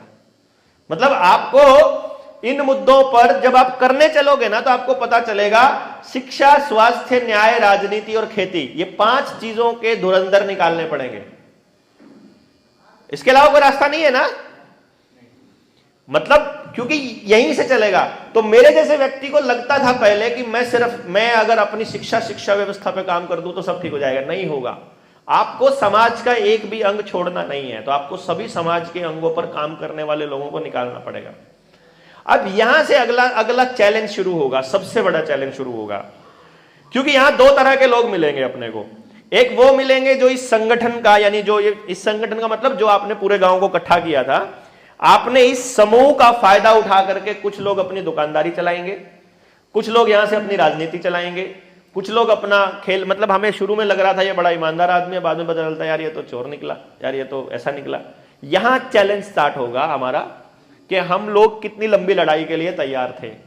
कुछ लोग यहीं इसी तीसरे स्टेप पर आकर के हार जाते हैं और छोड़ देते हैं कि यार कुछ नहीं बदलने वाला, क्योंकि वो जो रेजिस्टेंस आता है ना, वो रोज की जो खींचातानी होती है।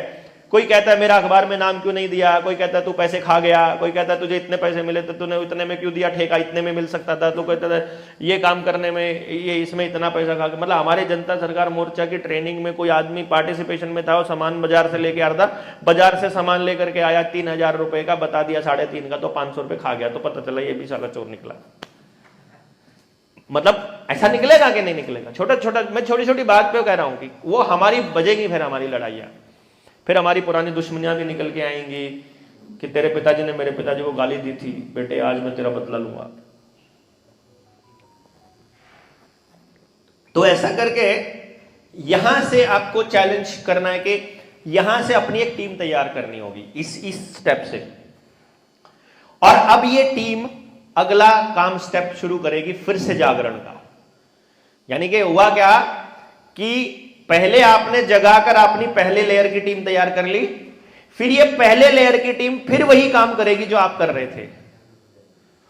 क्योंकि जगाने का जो काम है ना, अवेयरनेस का जो काम है, ये सबसे पहला और सबसे लंबा और सबसे टफ काम है, सबसे लंबा चलाने का।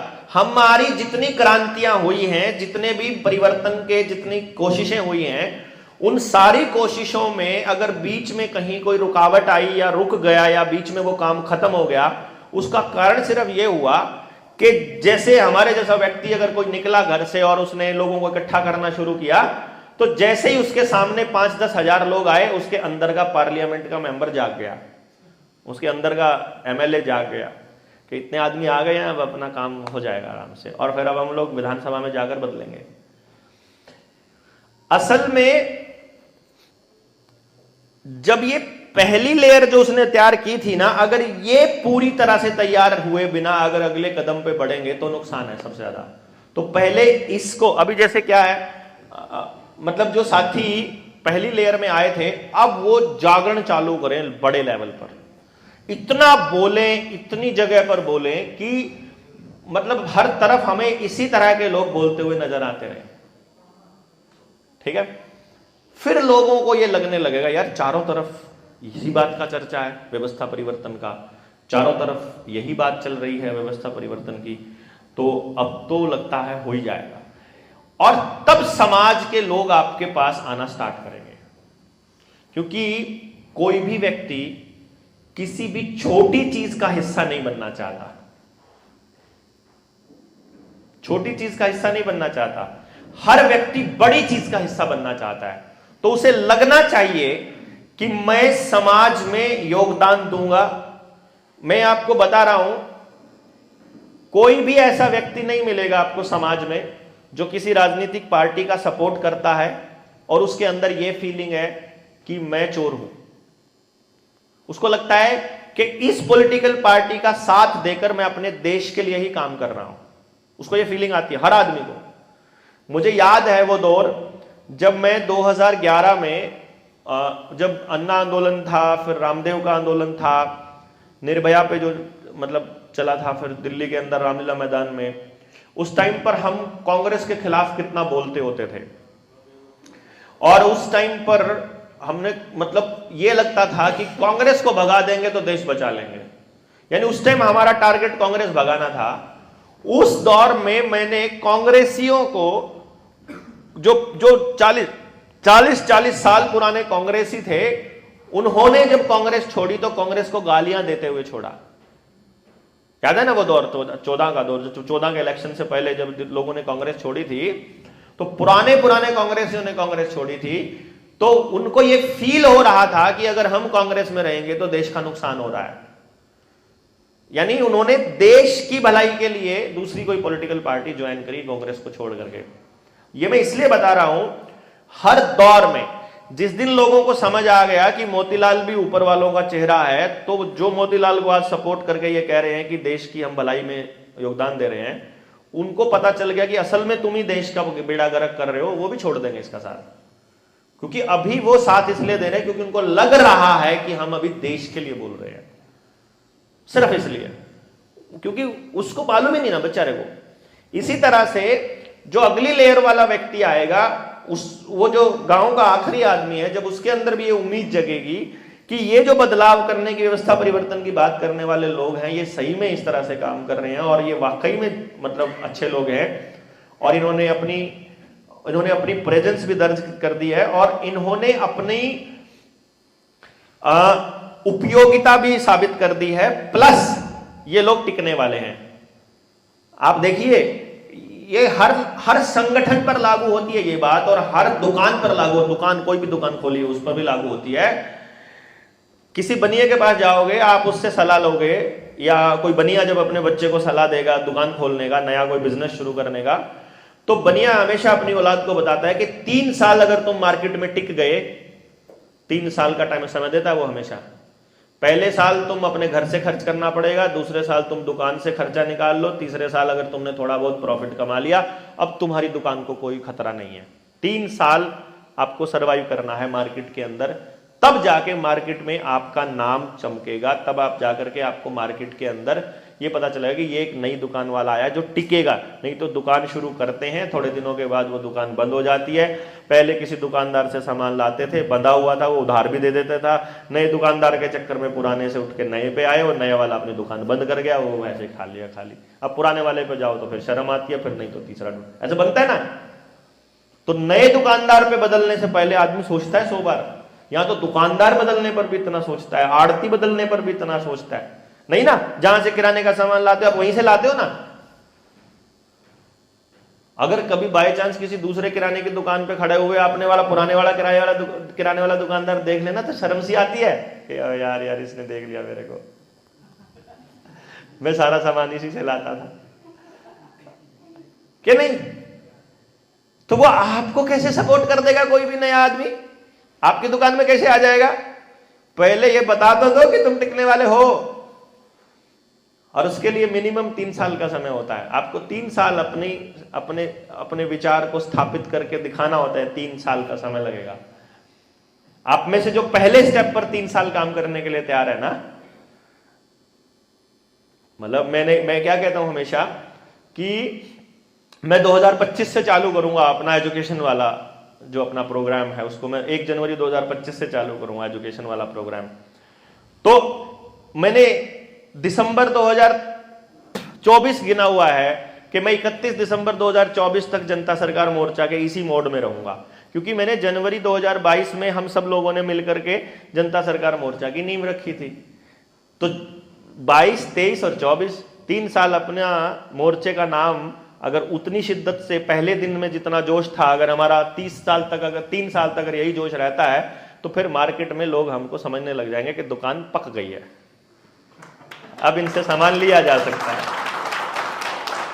है ना। उस एंगल से मैं आपको बता रहा हूं कि तब लगेगा लोगों को। तब तक बीच में 24 का चुनाव भी आ जाएगा, जो नए बीच में जो नए एमएलए पैदा होंगे, नए एमपी वाले पैदा होंगे, वो भी निकल जाएंगे तब तक अपना।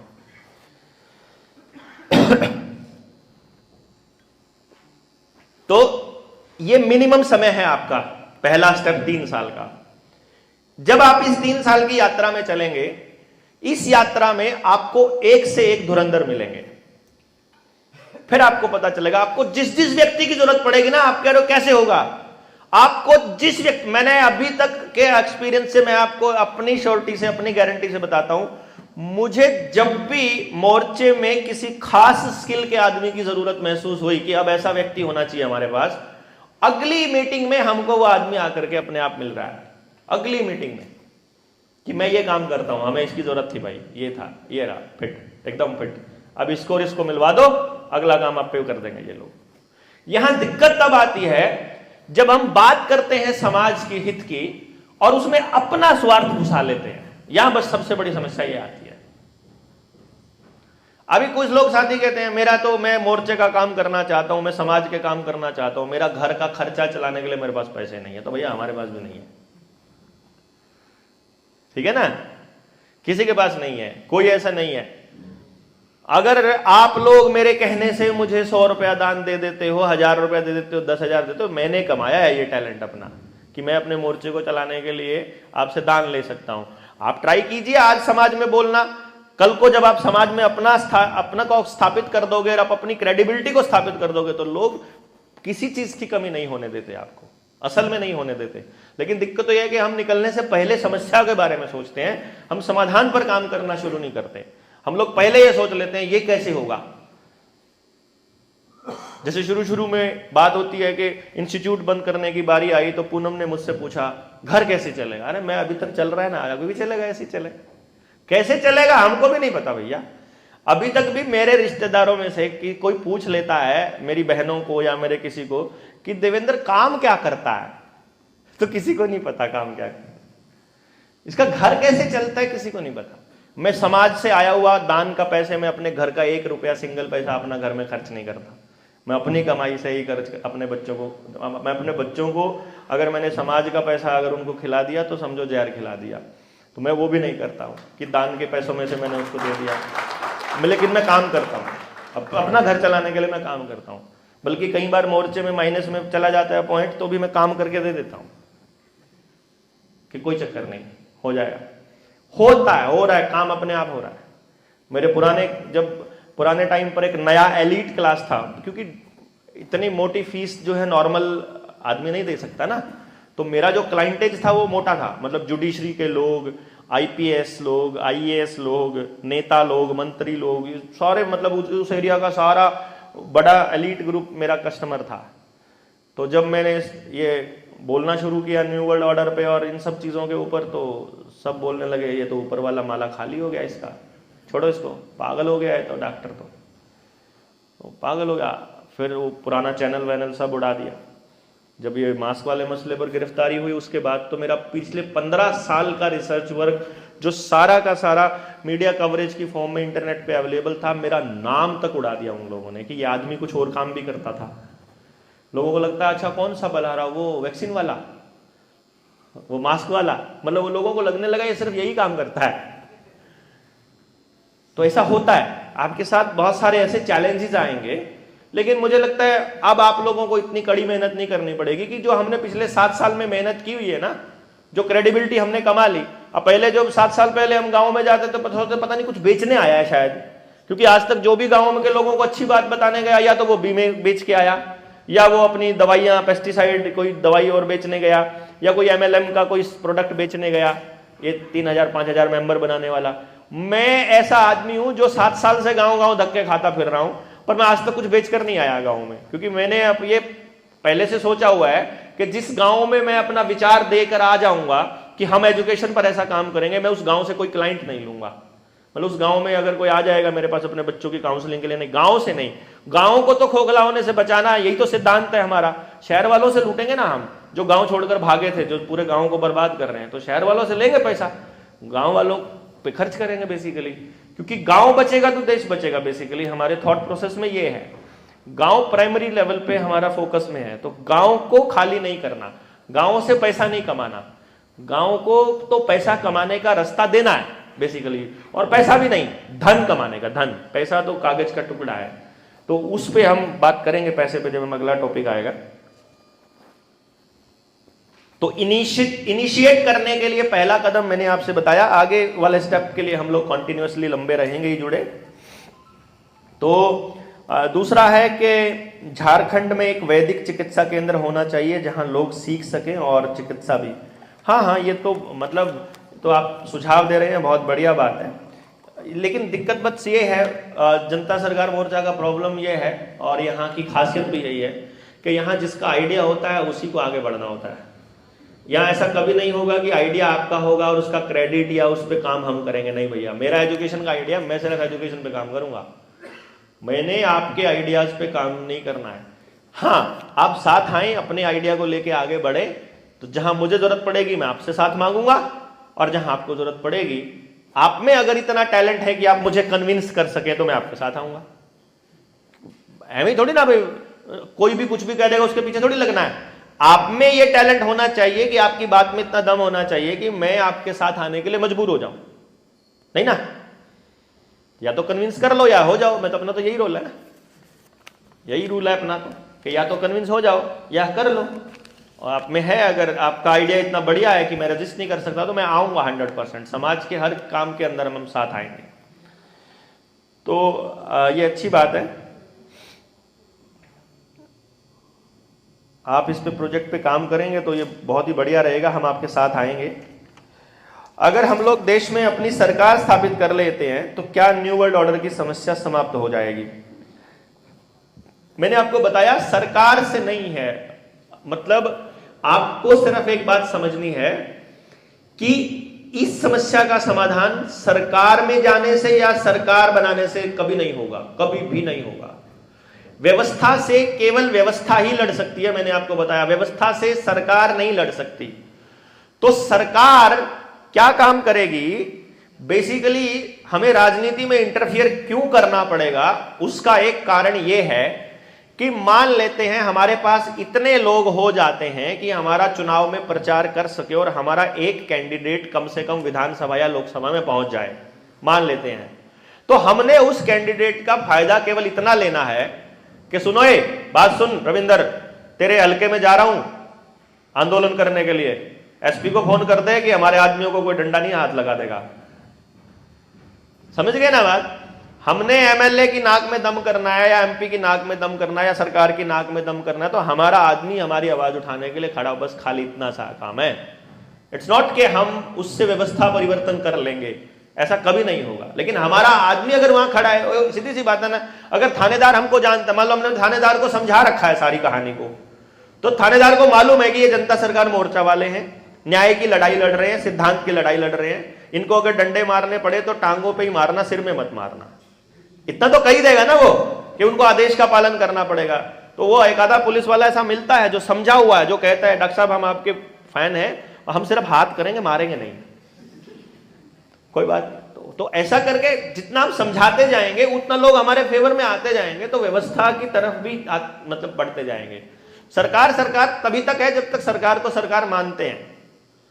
सरकार को टैक्स देना बंद कर दो, जनता सरकार मोर्चा को दान देना शुरू कर दो, हो गई अपनी सरकार, बात खत्म। यार भाड़ में जाओ तुम लोग, हमको क्या है?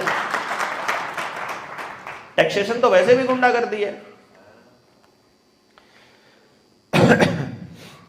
मेरा सवाल यह है कि मेरी एक बेटी है जिसकी उम्र लगभग 3 साल है और आपके कथनानुसार आप ये बता देंगे कि बच्चा किस दिशा में जाने, तो मुझे ये जानना है कि वो किस काम के लिए बनी है। मुझे लगता है मैंने इसका जवाब दे दिया ना, है ना?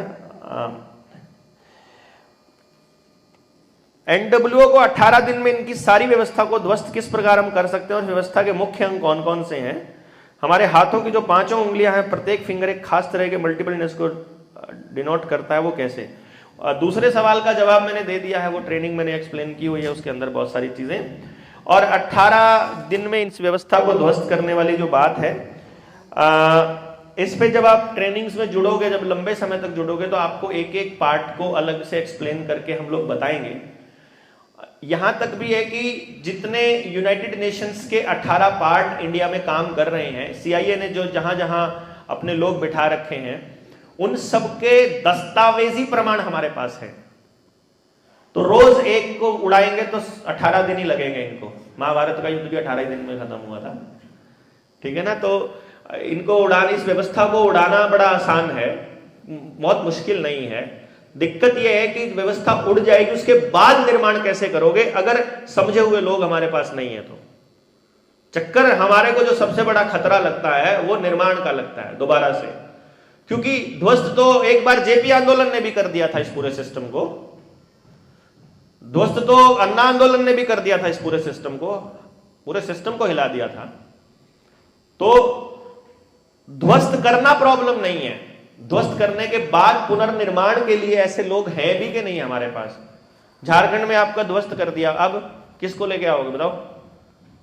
अभी हमारे जनता सरकार मोर्चा में एक साथी घूमा करते थे, फरीदाबाद से थे, वो हमारे साथ रहे मोर्चे में करीब करीब 6 महीने के लिए। अब 6 महीने में क्या हुआ मैं आपको बताता हूँ। बलारा जी आप कमाल काम कर रहे हो, बलारा जी आप, मोर्चा बहुत शानदार काम कर रहा है। मोर्चे के लिए वो निकलना शुरू करते, गांव में पहुंचते बोलते हमको चुनाव में पार्टिसिपेट करना पड़ेगा। गांव वाले सोचते यार ये तो चुनाव लड़ने के लिए आए हुए हैं, इसका मतलब बलारा भी चुनाव लड़ने के लिए आया हुआ है। और हमसे कुछ साथी बोलते कि वो ऐसा बोल रहे, कोई बात नहीं, चुनाव आएगा वो अपने आप निकल जाए। अभी उन्होंने एक संगठन बनाया, बोले हम लोग ऐसा करके चुनाव लड़ेंगे। तो मेरे पास मैसेज आया कि हम लोग 23 जनवरी को एक प्रेस कॉन्फ्रेंस कर रहे हैं, उस प्रेस कॉन्फ्रेंस में हम लोग ये करके जनता गठबंधन को वो कर देंगे। फिर मुझे एक साथी का बताया कि फलाना व्यक्ति तो बोल रहा है मेरा जनता सरकार मोर्चा से ना विचार नहीं मिल रहा। विचार इसलिए नहीं मिल रहा क्योंकि मेरे को फोन करके बोला कि आप हमारे साथ आइए, हम लोग ये प्रेस कॉन्फ्रेंस कर रहे हैं। मैंने कहा मैंने आपको बताया था राजनीतिक हस्तक्षेप हम जो कर रहे हैं ये भी राजनीति ही है असल में। तो नीतियों का विरोध करना, नीतियों पे लोगों को जागृत करना, ये असल में तो राजनीति ही है। इलेक्टोरल पॉलिटिक्स में जाने के लिए अभी हम तैयार नहीं है, हमें इतना पता है। वो बोले कि ईमानदार आदमी को जाना चाहिए ना डॉक्टर साहब। मैंने कहा जाना चाहिए, पर तुम्हें ईमानदारी का सर्टिफिकेट किसने दिया अभी तक? आप आइए, मेरे को कौन देगा सर्टिफिकेट ईमानदारी का भैया? मतलब मैं अगर अपने आप को ईमानदार कहता हूं तो मतलब मैं सर्टिफिकेट खुद को दूंगा? नहीं। अगर मैं ईमानदारी का सर्टिफिकेट आपसे लूंगा, लिया तो मैंने किसी से कोई लिया नहीं आज तक, तो कोई नहीं बेईमानी का सर्टिफिकेट लगाने वाला। लेकिन अगर मैं आपसे ले लूंगा तो सर्टिफिकेट मिलते ही अब मुझे अधिकार हो गया क्या चुनाव लड़ने का? अरे हम पहले ही बता रहे हैं भैया, जो जितना ज्यादा अपना चेहरा चमकाए हुए हैं जनता सरकार मोर्चा में, अगर वो विधानसभा लोकसभा में पहुंचता है उतना ही नुकसान है जनता सरकार मोर्चा का। हम किसी ऐसे व्यक्ति को, ईमानदार व्यक्ति को निकालने में अगर असमर्थ हैं, अगर तुम्हारी पूरी फरीदाबाद की टीम में तुमको अपने से ज्यादा ईमानदार व्यक्ति नजर नहीं आया है कोई, मैं तो जब निकलता हूं मेरे को तो अपने से ज्यादा ईमानदार लोगों की पूरी लंबी लिस्ट नजर आती है, तो मैं पहले स्टेप पे कैसे आ जाऊंगा? तो ये तो गलत है ना। तो पहले अपनी टीम में से निकाल के लाओ 5-6 ईमानदार और उनमें से हम बेस्ट चूज करेंगे, उसको तैयार करके आगे भेजेंगे। इस बात पे तो अब जिसके अंदर कीड़ा है वो कैसे मतलब साथ में, तो ये रहता है। इसलिए इलेक्टोरल पॉलिटिक्स मतलब इसमें पार्टिसिपेट करना हमारी मजबूरी रहेगी, है ना। लेकिन इसमें इस बात का ध्यान रखा जाए कि भैया हम ईमानदारी के ठेकेदार नहीं हैं, हमारे से ईमानदार बहुत लोग हैं और समाज में तैयार किए हुए लोगों को हमने, अब हमसे आप पूछने लगो कि हम झारखंड में किसको वोट करें, तो किसको बताएं हम? मान लो संगठन हमारा बड़ा हो जाएगा, मैं आपको एक सिंपल सी बात बता दूं, क्योंकि मैंने इलेक्शन मैनेजमेंट किया है तो मुझे इलेक्शन में लोगों के चेहरों का फायदा उठाने का तरीका पता है। हम लोग ऐसा करते थे, ट्रिक्स होती है। मान लीजिए हमारी टीम हमको बोलती है, हरियाणा में अब चुनाव आता है, हम बोलते हैं कि बोलो किसका साथ दोगे। अगर किसी पॉलिटिकल पार्टी का हम साथ देने को बोल देते हैं तो पॉलिटिकल पार्टी क्या करेगी? वो तो पॉलिटिकल पार्टी ने तो अब जब लॉकडाउन लगा रखा था, वैक्सीनेशन का दौर था, वो तो चुप थी। उन्हीं को तो हम गालियां दे रहे हैं सबसे ज्यादा कि सारे चोर हैं इकट्ठे, तो उनमें से किसी एक को कैसे बोल दे। फिर दूसरा ऑप्शन, क्या हम इलेक्शन लड़े या क्या हम पॉलिटिकल पार्टी बनाएं? पॉलिटिकल पार्टी बनाते हैं और चुनाव लड़ते हैं तो लोग कहेंगे कि ये तो इसीलिए आया हुआ था, इसीलिए खेल रहा था सारा खेल। नहीं लड़ते तो बोलते अपनी जिम्मेदारी से भाग रहा है, कहीं न किसी को तो वोट देना पड़ेगा। मतलब किसी पॉलिटिकल पार्टी को बोले ना बोले, चुनाव लड़े ना लड़े, चारों तरफ मतलब एक तरफ कुआं, एक तरफ खाई, एक तरफ कांटे, एक तरफ मतलब तेजाब, ये सब कुछ इधर चारों तरफ गिर गए हम लोग चारों तरफ से ना। Now what? कुछ ना कुछ सोल्यूशन तो देना पड़ेगा ना प्रैक्टिकली। प्रैक्टिकल बात बता रहा हूं ना ये तो मैं। अब मान लो हम चुप हो जाते हैं कि हम किसी का साथ नहीं देंगे। अब हमारे पार्लियामेंट में लड़ने वाला आदमी, किसी पार्टी का स्मार्ट आदमी, वो फोन कर ले, कहां हो डॉक्टर साहब? कि घर पे हूं, मैं घर ही नीचे ही आया हूं, आ जाओ। आ जाओ भाई। अंदर आ गया तो घर में तो आप आओगे, कोई भी आएगा, कुछ ना कुछ तो जलपान की व्यवस्था होगी हमारे घर में, जैसे होगी हम वो रख देंगे अगले के घर पे, क्यों जी, अगले के सामने। अब वो उधर बैठ करके फोटो खिंचा ले और बाहर निकल कर सोशल मीडिया पर डाल दे कि बलारा जी का पूरा साथ हमारे साथ। अब आ जाए, वोट सपोर्ट करना पड़ेगा, हाँ जी हाँ बिल्कुल आपके साथ, कहना तो पड़ता है, सब कहते हैं ना सबको, बिल्कुल आपके साथ। और बाहर निकल के कह दे बलारा जी का सपोर्ट हमारे को मिल गया, बात खत्म। होगा बट्टा धारना, एक फोटो ये काम। फिर हम सफाई देते फिरेंगे, अरे नहीं नहीं यार वो हमने वैसा समर्थन थोड़ी कहा था, तो कटसी था, घर पे आ गया था, बोल दिया था। लेकिन तब तक वो अपने सारे चैनलों पे पेड कर चुका होगा। क्यों? तो ये एक प्रैक्टिकल चीज मैं आपको बता रहा हूं, जो नुकसान फायदा क्या होगा आई डोंट नो, बट इसको ध्यान में रखते हुए हम लोगों को सारी चीजें फोकस करनी पड़ेंगी फ्यूचर में, है ना। बस हमारा फोकस एक ही रहेगा कि जो जितना ज्यादा समाज में निकला हुआ है, जो जितना ज्यादा समाज में फेस बना हुआ है, उसका इस्तेमाल किया जाए अच्छे लोगों को वहां भेजने के लिए, बजाय कि उसके कि उसी को भेज दिया जाए। तो मैं अपने लिए तो मैं स्वयं अपने सारे साथियों को बोलता हूं, जैसे अंकुश ने एक बार मुझसे बोला कि हमारे लिए क्या काम है, तो मैंने कहा तुम्हारा एक ही काम है कि तुम हमको चुनाव मत लड़ने देना बस कभी, अगर मेरा जी कर जाए तो। तुम सब लोगों का साथ में लगने का यही काम है, कि क्योंकि ये रास्ता नहीं है सही। हो सकता है कि आज तो मैं पहले दिन से चिल्ला चिल्ला कर कह रहा हूं कि मत करो ऐसा, किसी व्यक्ति को बहुत ज्यादा हाइप पर लेकर नहीं जाना, मोर्चे को कोई चेहरा मत दो। मोर्चा भाई एक व्यक्ति का नाम ही चेहरा बन जाए, ये भी गलत है बेसिकली। जितने ज्यादा फेसेस होंगे, जितने ज्यादा लोग इसके अंदर, इसलिए हम अपने साथियों को कि वो लोग आगे आए, उसके लिए हम लोग प्रोत्साहित करते हैं कि तुम लोग बोलो, तुम लोग समाज के अंदर निकलो, तुम समाज में आगे फेस बनो, क्योंकि जितने फेस होंगे उतना फायदा होगा, जितने कम फेस होंगे उतना नुकसान है मोर्चे को। तो ज्यादा से ज्यादा फेस बनाने के लिए तो आप लोगों को खुद ही फेस बनना पड़ेगा बेसिकली ना। इट्स योर ड्यूटी कि आप अपने समाज में, अपने गांव में, हाँ। और हम लोग जब हम पैसे पर बात करते हैं, जब हम लोन पर बात करते हैं, जब हम बैंकिंग सिस्टम पर बात करते हैं, तो भी हम यही कहते हैं आप अपनी टीम तैयार कीजिए। 20, 30, 50 लोग तो कम से कम आपके पास अपने होने चाहिए, जिसके आप लीडर हो। तो पावर क्या होगा? पावर आप सबके पास रहेगी। जो हम बात करते हैं ना, गांव के पास पावर होनी चाहिए। गांव इकट्ठा होते ही गांव के पास पावर आ जाएगी ऑटोमेटिकली। गांव इकट्ठा नहीं है इसलिए गांव के पास पावर नहीं है, पावर फिर उद्योगपतियों के पास या फिर एडमिनिस्ट्रेशन के पास है। इसलिए आपको अपनी पावर बढ़ानी है। जब आपकी पावर बढ़ेगी, मोर्चे की अपने आप बढ़ जाएगी। मोर्चा ईमानदार रहेगा तो हमारी ताकत इकट्ठी रहेगी। मोर्चा बेईमान होने लगा तो आप अपनी पावर को लेके अपना यूज तो कर सकते हो ना, वो तो कर ही रहो जो इसका यूज होगा। अपने गांव को तो व्यवस्था परिवर्तन की दिशा पे लगा ही सकते हो फिर आप। तो अगला क्वेश्चन है कि what are the aims and objective future planning of this organisation. मेरे ख्याल से बता दिया मैंने। इसमें पूछा है कि उद्देश्य क्या है इस ऑर्गेनाइजेशन के, जनता सरकार मोर्चा के, और फ्यूचर प्लानिंग क्या है, भविष्य की योजनाएं भी बता दी। ये पॉलिटिकल है कि नॉन पॉलिटिकल है बता दिया। हमारे यहाँ तो कोई प्रधान भी नहीं है अभी तक, तो पॉलिटिकल नॉन पॉलिटिकल तो कहानी ही अलग है। हम लोग तो बिना संगठन बनाए लोगों को संगठित करने का प्रयास कर रहे हैं, और जब तक हमारी बस चलेगी, जब तक हमारी बस चलेगी 2024 तक। 2024 के बाद आप अपने ट्रक को लेके जितना मर्जी जाओ, हम अपना एजुकेशन का काम चालू कर देंगे। मोर्चे वाले जो बचेंगे वो अपना मोर्चा संभाले। यहाँ कोई प्रधान तो है ही नहीं, तो जो सबसे ज्यादा दौड़ेगा वो सबसे आगे निकल जाएगा। सबसे आगे निकलने मतलब वो लीडर है, वही लीडर करेगा अपने आप ही। यहाँ अपन किसी को कोई चौधरी नहीं, कोई किसी का बॉस नहीं, अपना करो, लड़ाई लड़ते रहो। आप बुरे हो, आपके साथ ज्यादा लोग हैं, आप मोर्चा बन जाओ। आप अच्छे लोग हैं, आपके साथ ज्यादा लोग हैं, आप बन जाओ। Anybody can do that. तो हम किसी को नहीं रोकते, ना हम ये कहते, हम तो सिर्फ इतना बोलते हैं कि जो समाज के हित में काम कर रहा है वो मोर्चा है, वो मोर्चे का नाम ले सकता है, मोर्चे का नाम इस्तेमाल कर सकता है। जो समाज हित में नहीं है जो गलत है, जो समाज को तोड़ने का काम करता है, उसका मोर्चे से कोई लेना देना नहीं, बात खत्म। कोई भी है वो। परिवार में बच्चों और बाकी सदस्यों को टेलीविजन और मोबाइल से कैसे दूर रखें और इस समाज में हम बात कैसी रखें ताकि हमारा प्रभाव हो। दूसरे सवाल का जवाब यह है, देखिए प्रभाव आपका नहीं होता है, प्रभाव आपके व्यक्तित्व का होता है।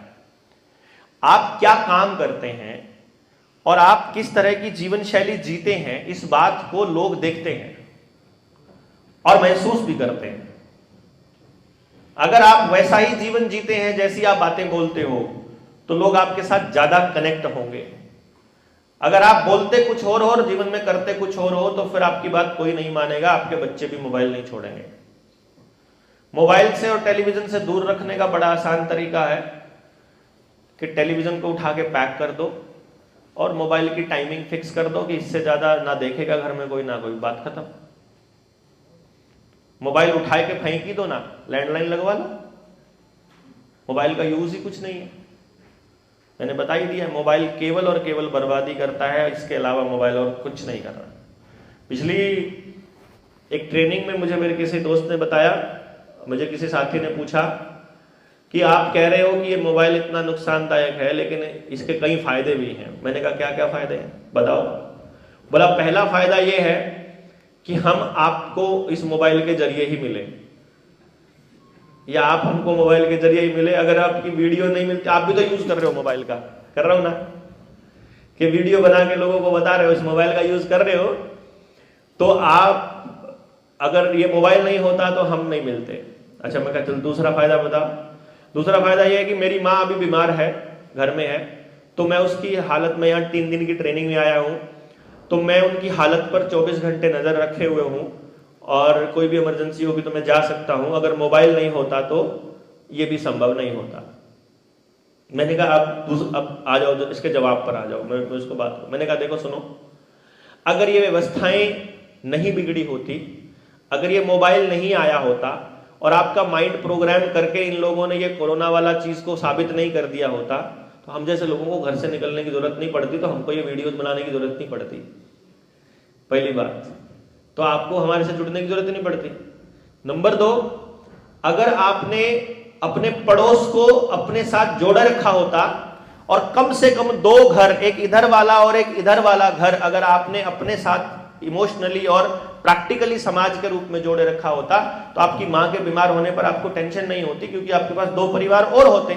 आपको क्या दिक्कत है आपका पड़ोस में अगर आपके साथ भाईचारा है? तो दिक्कत तो यह है कि आपका पड़ोसी को आप शर्मा जी के नाम से जानते हो या वर्मा जी के नाम से जानते हो या फिर हाउस नंबर के नाम से जानते हो।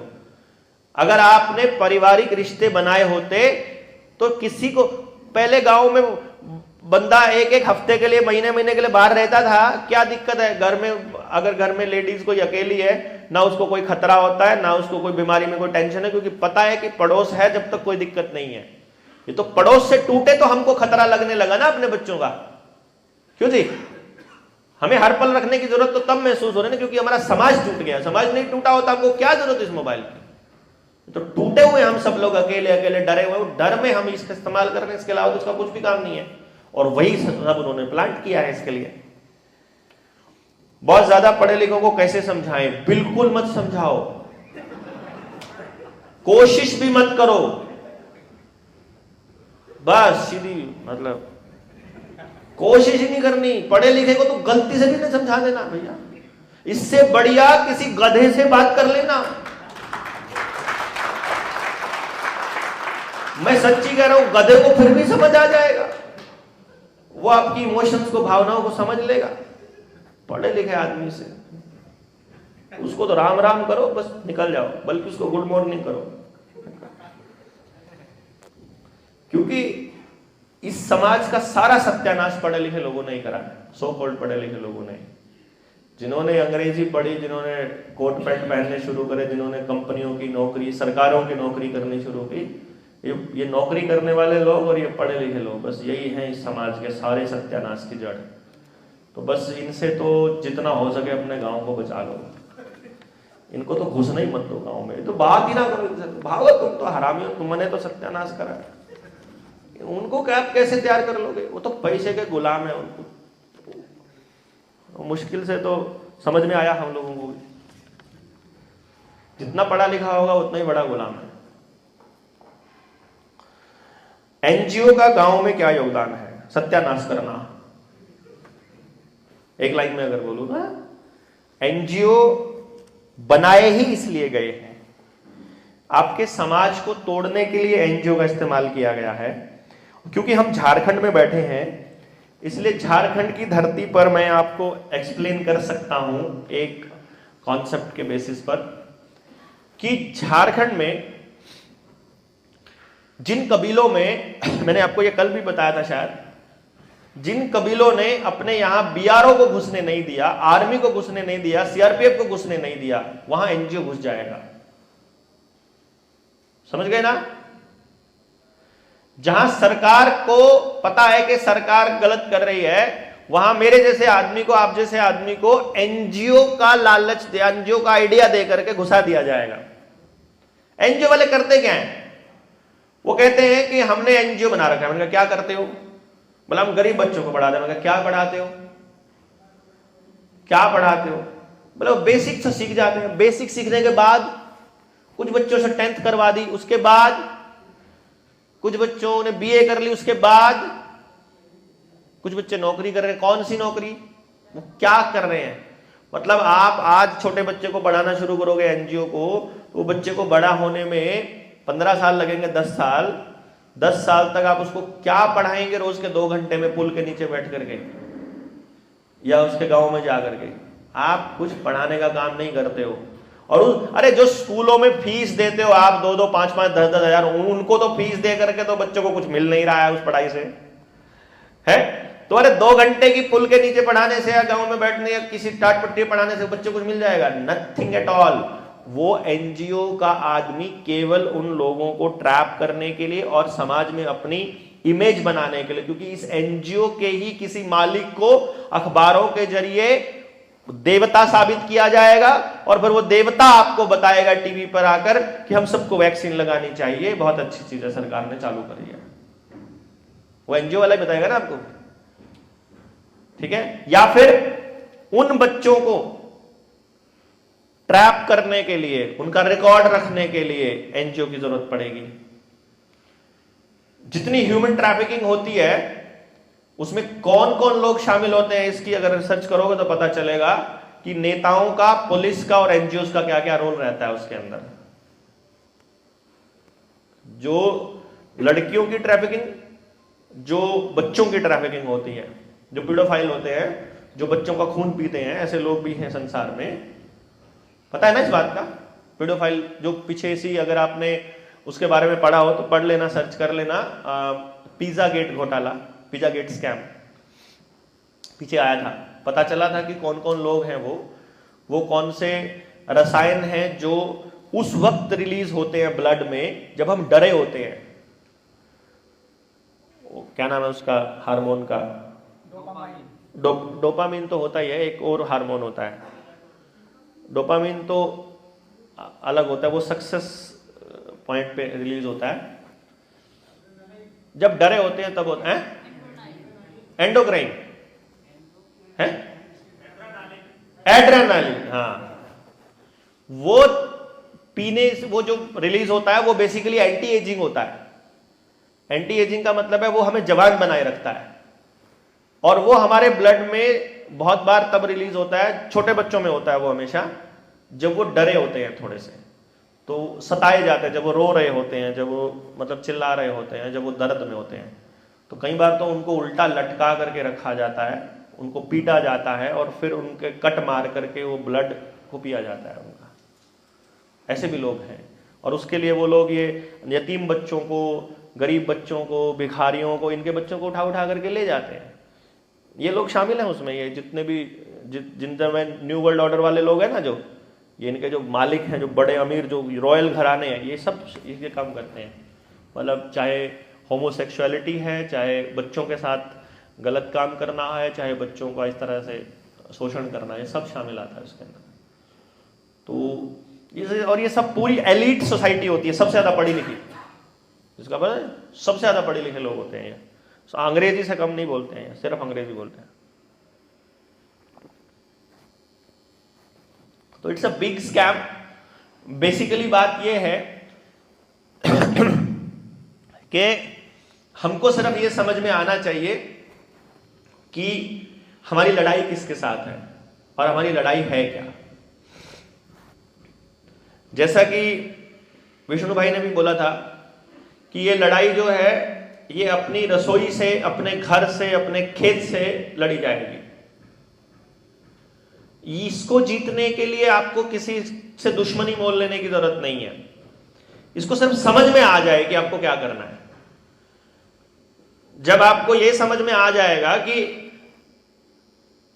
मान लो आपके घर में कोई ऐसा व्यक्ति है, कोई बाहर कोई मिलता है और उसको शुगर है या बीपी है, उसको केवल इतना ही समझाना है कि अपने घर में जो तुम आयोडीन नमक के नाम पर सफेद नमक खा रहे हो, इसको घर से फेंक दो और सेंधा नमक ले आओ। भाई इतना ही समझा दो, तुम्हारा बीपी और शुगर तो आधा कंट्रोल तो वही होना शुरू हो जाएगा। इतनी सी बात से दवाइयों का क्या रोल है, कौन सी धातु में आपको खाना बनाना है। अब ये बात अब पता चला सरकारों को, जबकि हमारे पुरखों को तो कभी से पता था कि गैस पे रोटी बनाएंगे तो पेट में गैस बनती है और चूल्हे की रोटी हेल्दी होती है। ये बात अब पता चला उनको। तब कब पता चला? जब आपके पास चूल्हे की रोटी बनाने के लिए जंगल नहीं बचे, जब आपके पास उपले बनाने के लिए डंगर नहीं बचा और जब आपके हर घर में गैस का कनेक्शन दे चुके हैं, तब पता चला। लेकिन अब आप कुछ नहीं कर सकते, अल्टरनेट ही नहीं है आपके पास। तो वो अल्टरनेट बनाने के लिए आपको क्या करना पड़ेगा? आज जिस गांव का जंगल कट चुका है, उस गांव के लोग अगर आज प्रयास करना चालू करेंगे तो 5 साल में जंगल तैयार होगा उनका। यानी ये लड़ाई आपको कम से कम 5 साल तो ये सोच के लड़नी होगी, अपना जंगल खड़ा करो भाई, वापस अपनी जगह को वापस लो। क्योंकि सरकार ने अपने जंगलात की जगह को अपने नाम रजिस्ट्री कर ली है। तो अगली लड़ाई क्या करनी होगी कि गांव की जमीन लेकर आओ वापस गांव में। क्यों भाई? सरकार कौन होती है हमारी जमीन पे रजिस्ट्री कराने वाली? गांव को जब बैठ के समझाएंगे, कौन गांव का आदमी मना कर देगा इस लड़ाई को लड़ने से? बताओ। समझाएंगे, बताने से नहीं बनेगी बात भैया। समझाने के लिए मास्टर जी को कई बार 15 बार समझाना पड़ता है। स्कूल में भी क्लास में जो बैठे होते हैं ना, नया सब्जेक्ट होता है कोई, तो जब मास्टर जी पढ़ाते हैं तो क्लास में 3-4 बच्चों को ही समझ में आता है ना, ये सबको आ जाता है बराबर? सबको बराबर समझ में नहीं आता है। हमको पहले कुछ बच्चों को समझ आएगा गांव में, फिर कुछ और को आएगा, फिर कुछ और को आएगा, और ऐसा करके जब हम इतना बोल चुके होंगे तब जा करके लगने लगेगा अरे इसी बात पर हरियाणा में भी कुछ लोग बोल रहे हैं, इसी बात पर फलानी। आपको जिन जिन लोगों को वैक्सीन की सच्चाई का पता लगा, वो एक आदमी के कहने से नहीं चला। आपने देखा कि आपका एक व्यक्ति बोल रहा था, ये भी बोल रहा है यार, ये भी बोल रहा है यार, राजीव भाई भी बोल चुके हैं, बीआरसी भी बोल रहा है, कोठारी भी बोल रहा है, बलारा भी बोल रहा है, डॉक्टर सूजन बोल रही है, फलाना बोल रहा है, जगदाले बोल रहा है, ये लोग बोल रहे थे ना जो लोग भी। तो मतलब कई जगह से जब इंफॉर्मेशन आई तब हमारे दिमाग में सवाल आया कि ओ हो सरकार झूठ बोल सक रही है। तो ऐसा करके कई जगह से आनी चाहिए इंफॉर्मेशन गांव वालों के पास। और सबसे बेस्ट तरीका होता है अपने गांव वालों को खुद कुछ मत समझाओ। हमने आप लोगों को आपस में मिला दिया, अपने गांव में बोलने के लिए किसी दूसरे को ले जाओ, है सबसे बेस्ट है ये, और ये सबसे कारगर है। 2 मिनट लगती है यार किसी को भी हीरो बनाने में। भाई काला कोट पहनाओ और खड़ा कर दो, ये सुप्रीम कोर्ट का वकील है, गांव वाले मान लेंगे। है क्या दिख रहा है? सफेद कपड़े पे सफेद कोट पहनाओ, गले में स्टेथोस्कोप डालो, ये इतना बड़ा डॉक्टर है, दिल्ली से आया है, बता दो किसी को भी। है दूसरे गांव का, दिल्ली में रहता है, इतना बड़ा क्लिनिक चलाता है, लाखों रुपए कमाता है, अभी आपको बताएगा कि क्या क्या खाना चाहिए क्या नहीं खाना चाहिए। वो डॉक्टर की सारे मान लेंगे कि नहीं? मतलब क्योंकि हम लोगों को बेसिकली ऐसे करके करना पड़ेगा। जैसे भी बात समझ आनी चाहिए ना यार। बच्चों को आप कहानी के माध्यम से सिखाओ, टीवी के माध्यम से, ऑनलाइन सिखाओ, कविता पढ़ के सुनाओ, नाच के जो मास्टर जी नाच के सिखाएं, चाहे भैया समझ आना चाहिए बच्चे को बस, है उसका कोई नुकसान हम नहीं कर रहे हैं, उसका फायदा ही कर रहे हैं। तुम्हारा जो लाभ है तो ऐसा करके किसी को भी जिसको जिस भाषा में समझ आता है, जिनको समझ में आता है, अब जैसे स्वामी जी हैं अपने वचनों अपने प्रवचनों में अपना पेल दो बीच में न्यू वर्ल्ड ऑर्डर करते हैं, हाँ? है मतलब इसमें क्या, मेरे को पेरेंटिंग वाला, मैंने पुणे में पेरेंटिंग की एक मेरी 3 घंटे वाला वीडियो अगर किसी ने देखा हो, देखा किसी ने, वो देखा पीछे, अब वो पुणे में पेरेंटिंग पे मुझे बुलाया, मैंने बच्चों की एजुकेशन पे बोलना था खाली, मैंने एक टॉपिक नहीं छोड़ा जो बच्चों की एजुकेशन पे था, और साथ में न्यू वर्ल्ड ऑर्डर भी बीच बीच में मैं डोज देता गया एक। वो जैसे होता नहीं है कि वो उसमें लगा होता है कि इधर अस्पताल में वो लगा देते हैं, वो ड्रिप वो लगा देते हैं ना, ग्लूकोज लगा देता है, उसमें बीच में सुई ठोकते रहते हैं ना, कोई भी इंजेक्शन आया ठोक दिया, तो पूरी बातचीत के दौरान बीच में कोई भी इंजेक्शन ठोक दो, ठोकते रहो ऐसे। तो वही 30 को फिर होगा मेरा कार्यक्रम, 350 लोग आते हैं, 15-20 मिनट लगते हैं। हाँ, और समझ आता है उनको, आता है उन चीजों के साथ जब आप जोड़कर देखेंगे, परंपरा को, परमात्मा को, प्रकृति को और न्यू वर्ल्ड ऑर्डर को कैल करते हो, एकदम क्रिस्टल क्लियर साथ समझ में आता है। आप जो भी काम करते हो, जो भी काम करते हो, आप केवल अपने, अभी क्या है देखो, ईएमएफ मीटर आपने देखा किसी ने? ईएमएफ मीटर मिल जाएगा बाजार से, 2200-2500 का मिल जाता है। ईएमएफ मीटर से चेक करो आप, आपके आसपास इलेक्ट्रोमैग्नेटिक फोर्स कितना है। कहां चेक करोगे? ये जो बिजली के तार, ये बिजली के तार जहां से जा रहे हैं, बिजली का ये है ना सॉकेट है जो, इस सॉकेट का ईएमएफ चेक करो आप। अपना जो मोबाइल है, इस मोबाइल पे लगा करके मोबाइल का ईएमएफ चेक करो आप। ह्यूमन ब्रेन के लिए, आदमी के दिमाग के लिए जो सार वैल्यू है, जो ईएमएफ जो मैक्सिमम होना चाहिए वो 0.4 होना चाहिए। 0.4 मतलब आधे से भी कम, ठीक है। ये जो एप्पल का फोन है, इसकी सार वैल्यू पता है आपको कितनी है? कई बार 150 तक जाती है। सबसे वाहियात फोन है ये। मैं तो यूज ही नहीं करता, मैं तो बैग रखता हूं, ये तो वीडियो अच्छी बनती है इसलिए रखा। फोन पे तो आपने मुझे बात करते हुए बहुत देखा ही नहीं होगा ना कभी भी। हम नहीं करते, हम लोग फोन फान मतलब इस्तेमाल नहीं करते। वो जितना उसका इस्तेमाल करके उन्हीं की ऐसी तैसी करनी होती है। अब इन्हीं का फोन लेके इन्हीं की ऐसी तैसी कर रहे हैं हम लोग ना, लेकिन हम उसका एडवर्टीजमेंट नहीं कर रहे हैं। सबसे वाहियात फोन है ये, सबसे बढ़िया माना जाता है। हमारे बच्चे जो हैं वो नए नए मतलब ले लेते हैं कि एप्पल लेना है। फिर आप लोगे सैमसंग, दूसरे नंबर पे आता है बिकने में। दूसरा सैमसंग का सार वैल्यू 100 से 150 के बीच रहेगा। जो टुच्चे टुच्चे से फोन है इनका फिर भी थोड़ा ठीक रहता है। मतलब जितना हाई प्रोफाइल फोन है उतना ही सार वैल्यू ज्यादा है। OnePlus तो आग ही लगाता है, उसमें तो इतनी रेडिएशन है। और जब आप फोन यहां लगाते हो तो सीधा दिमाग के साथ कनेक्शन होता है उसका। यानी कि आप अपने ब्रेन को डैमेज करने के लिए तैयार कर रहे हो कॉन्टिन्यूसली। जितना आप फोन का यूज करो, तो जितना यूज करो सामने से करो, लाउड स्पीकर ऑन करके बात करो। अदरवाइज ये गले में कुछ लोग हेडफोन टांग के रखते हैं, ये तो काम गलती से भी मत करो। जो ब्लूटूथ वाला है, हाँ, कॉन्टिन्यूसली रेडिएशन पहुंच रही होती हैं। मोबाइल का मतलब बॉडी के साथ टच तो होना ही नहीं चाहिए। पता है आपको? किस किस को पता है? एक दो लोगों को पता है, जिनको नहीं पता। मोबाइल को अगर आपने देखना है आपको आपकी बॉडी के साथ टच करने का कितना नुकसान होता है, तो कोई पहलवान टाइप आ जाए आगे, मैं बताता हूं। आओ, जिसने चेक करना है अपने आप को, आ जाओ, कोई भी आ जाओ। ये आया पहलवान। अरे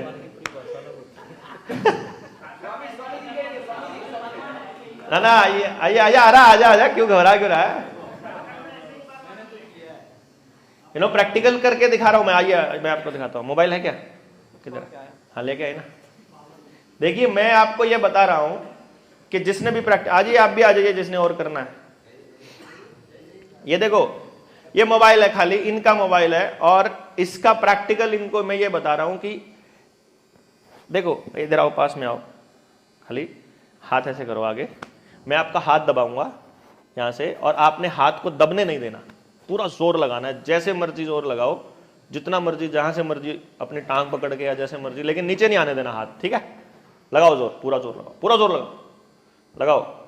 अब अपनी बॉडी में फील करो दर्द, जोर कहां लग रहा है, कहां लग रहा है जोर आपके, पता है ना, दम है। अब ये सिर्फ पॉकेट में डाल लो, देखो सिर्फ पॉकेट में डाला है, बॉडी को टच हो रहा है सिर्फ इतना सा। अब करो जरा, अभी करो हाथ वैसे ही, अब देखना जोर कहां गया, उतना ही जोर है कंधे में, उतना ही जोर है या कम है, करो जरा,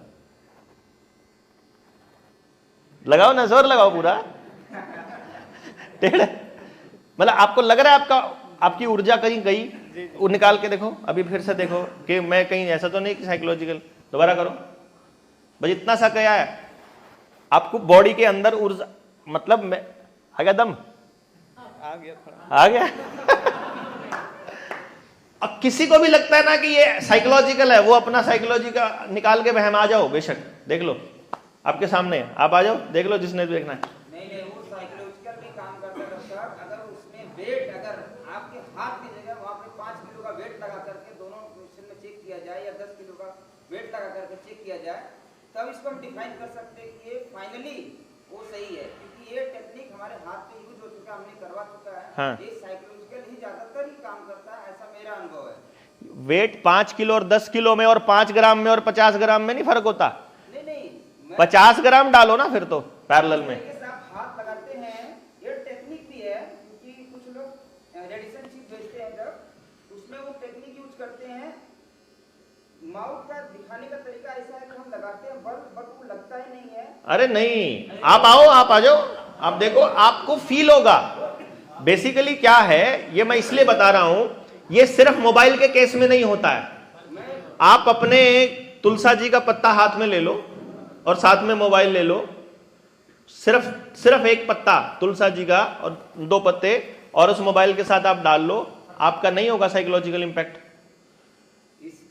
सिर्फ मिट्टी ले लो, जमीन की मिट्टी, जो मतलब जिसमें केमिकल नहीं पड़ा है, वो मिट्टी उठा करके आप अपनी पॉकेट में डाल लो फोन के साथ, तो भी नहीं पड़ेगा।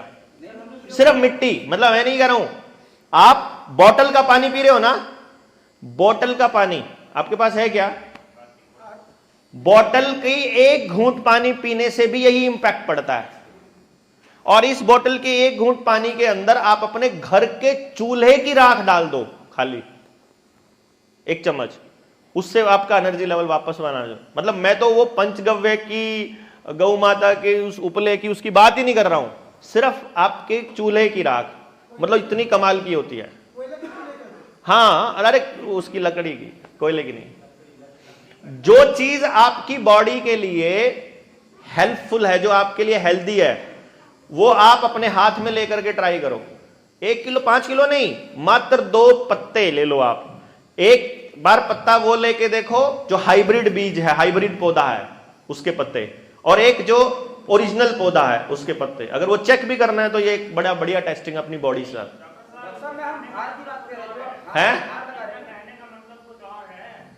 हाथ का जो आप भार लगा रहे हैं ना, आपका हाथ भार लगाकर नहीं दबाएगा, उसकी जगह पे कोई वेट लगाया जाए और फिर एक किया जाए, डिफाइन किया जाए। वो समझ गया मैं, वो समझ गया, वो लोगों को लगेगा कि साइकोलॉजिकल है। इसी हाथ पे, इसी हाथ में आपका हाथ नहीं लगाया जाएगा, उस जगह पे 5 किलो 10 किलो वेट लगा सकते, क्योंकि हमने इसका ट्रायल कर चुके हैं।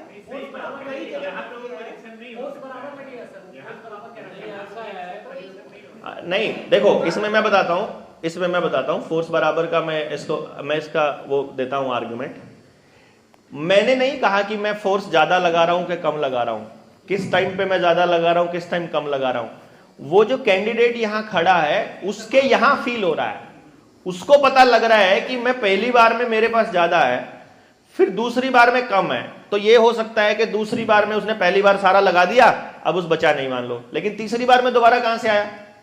इसका कॉन्सेप्ट एक बार मैं डॉक्टर अपने जो शिवदर्शन मणि जी हैं, मैं हाँ 2019 में मैं गया था। अब ईएमएफ के बाद के इलेक्ट्रोमैग्नेटिक फील्ड में इलेक्ट्रॉनिक्स इंजीनियर हूं मैं, थोड़ी सी जानकारी में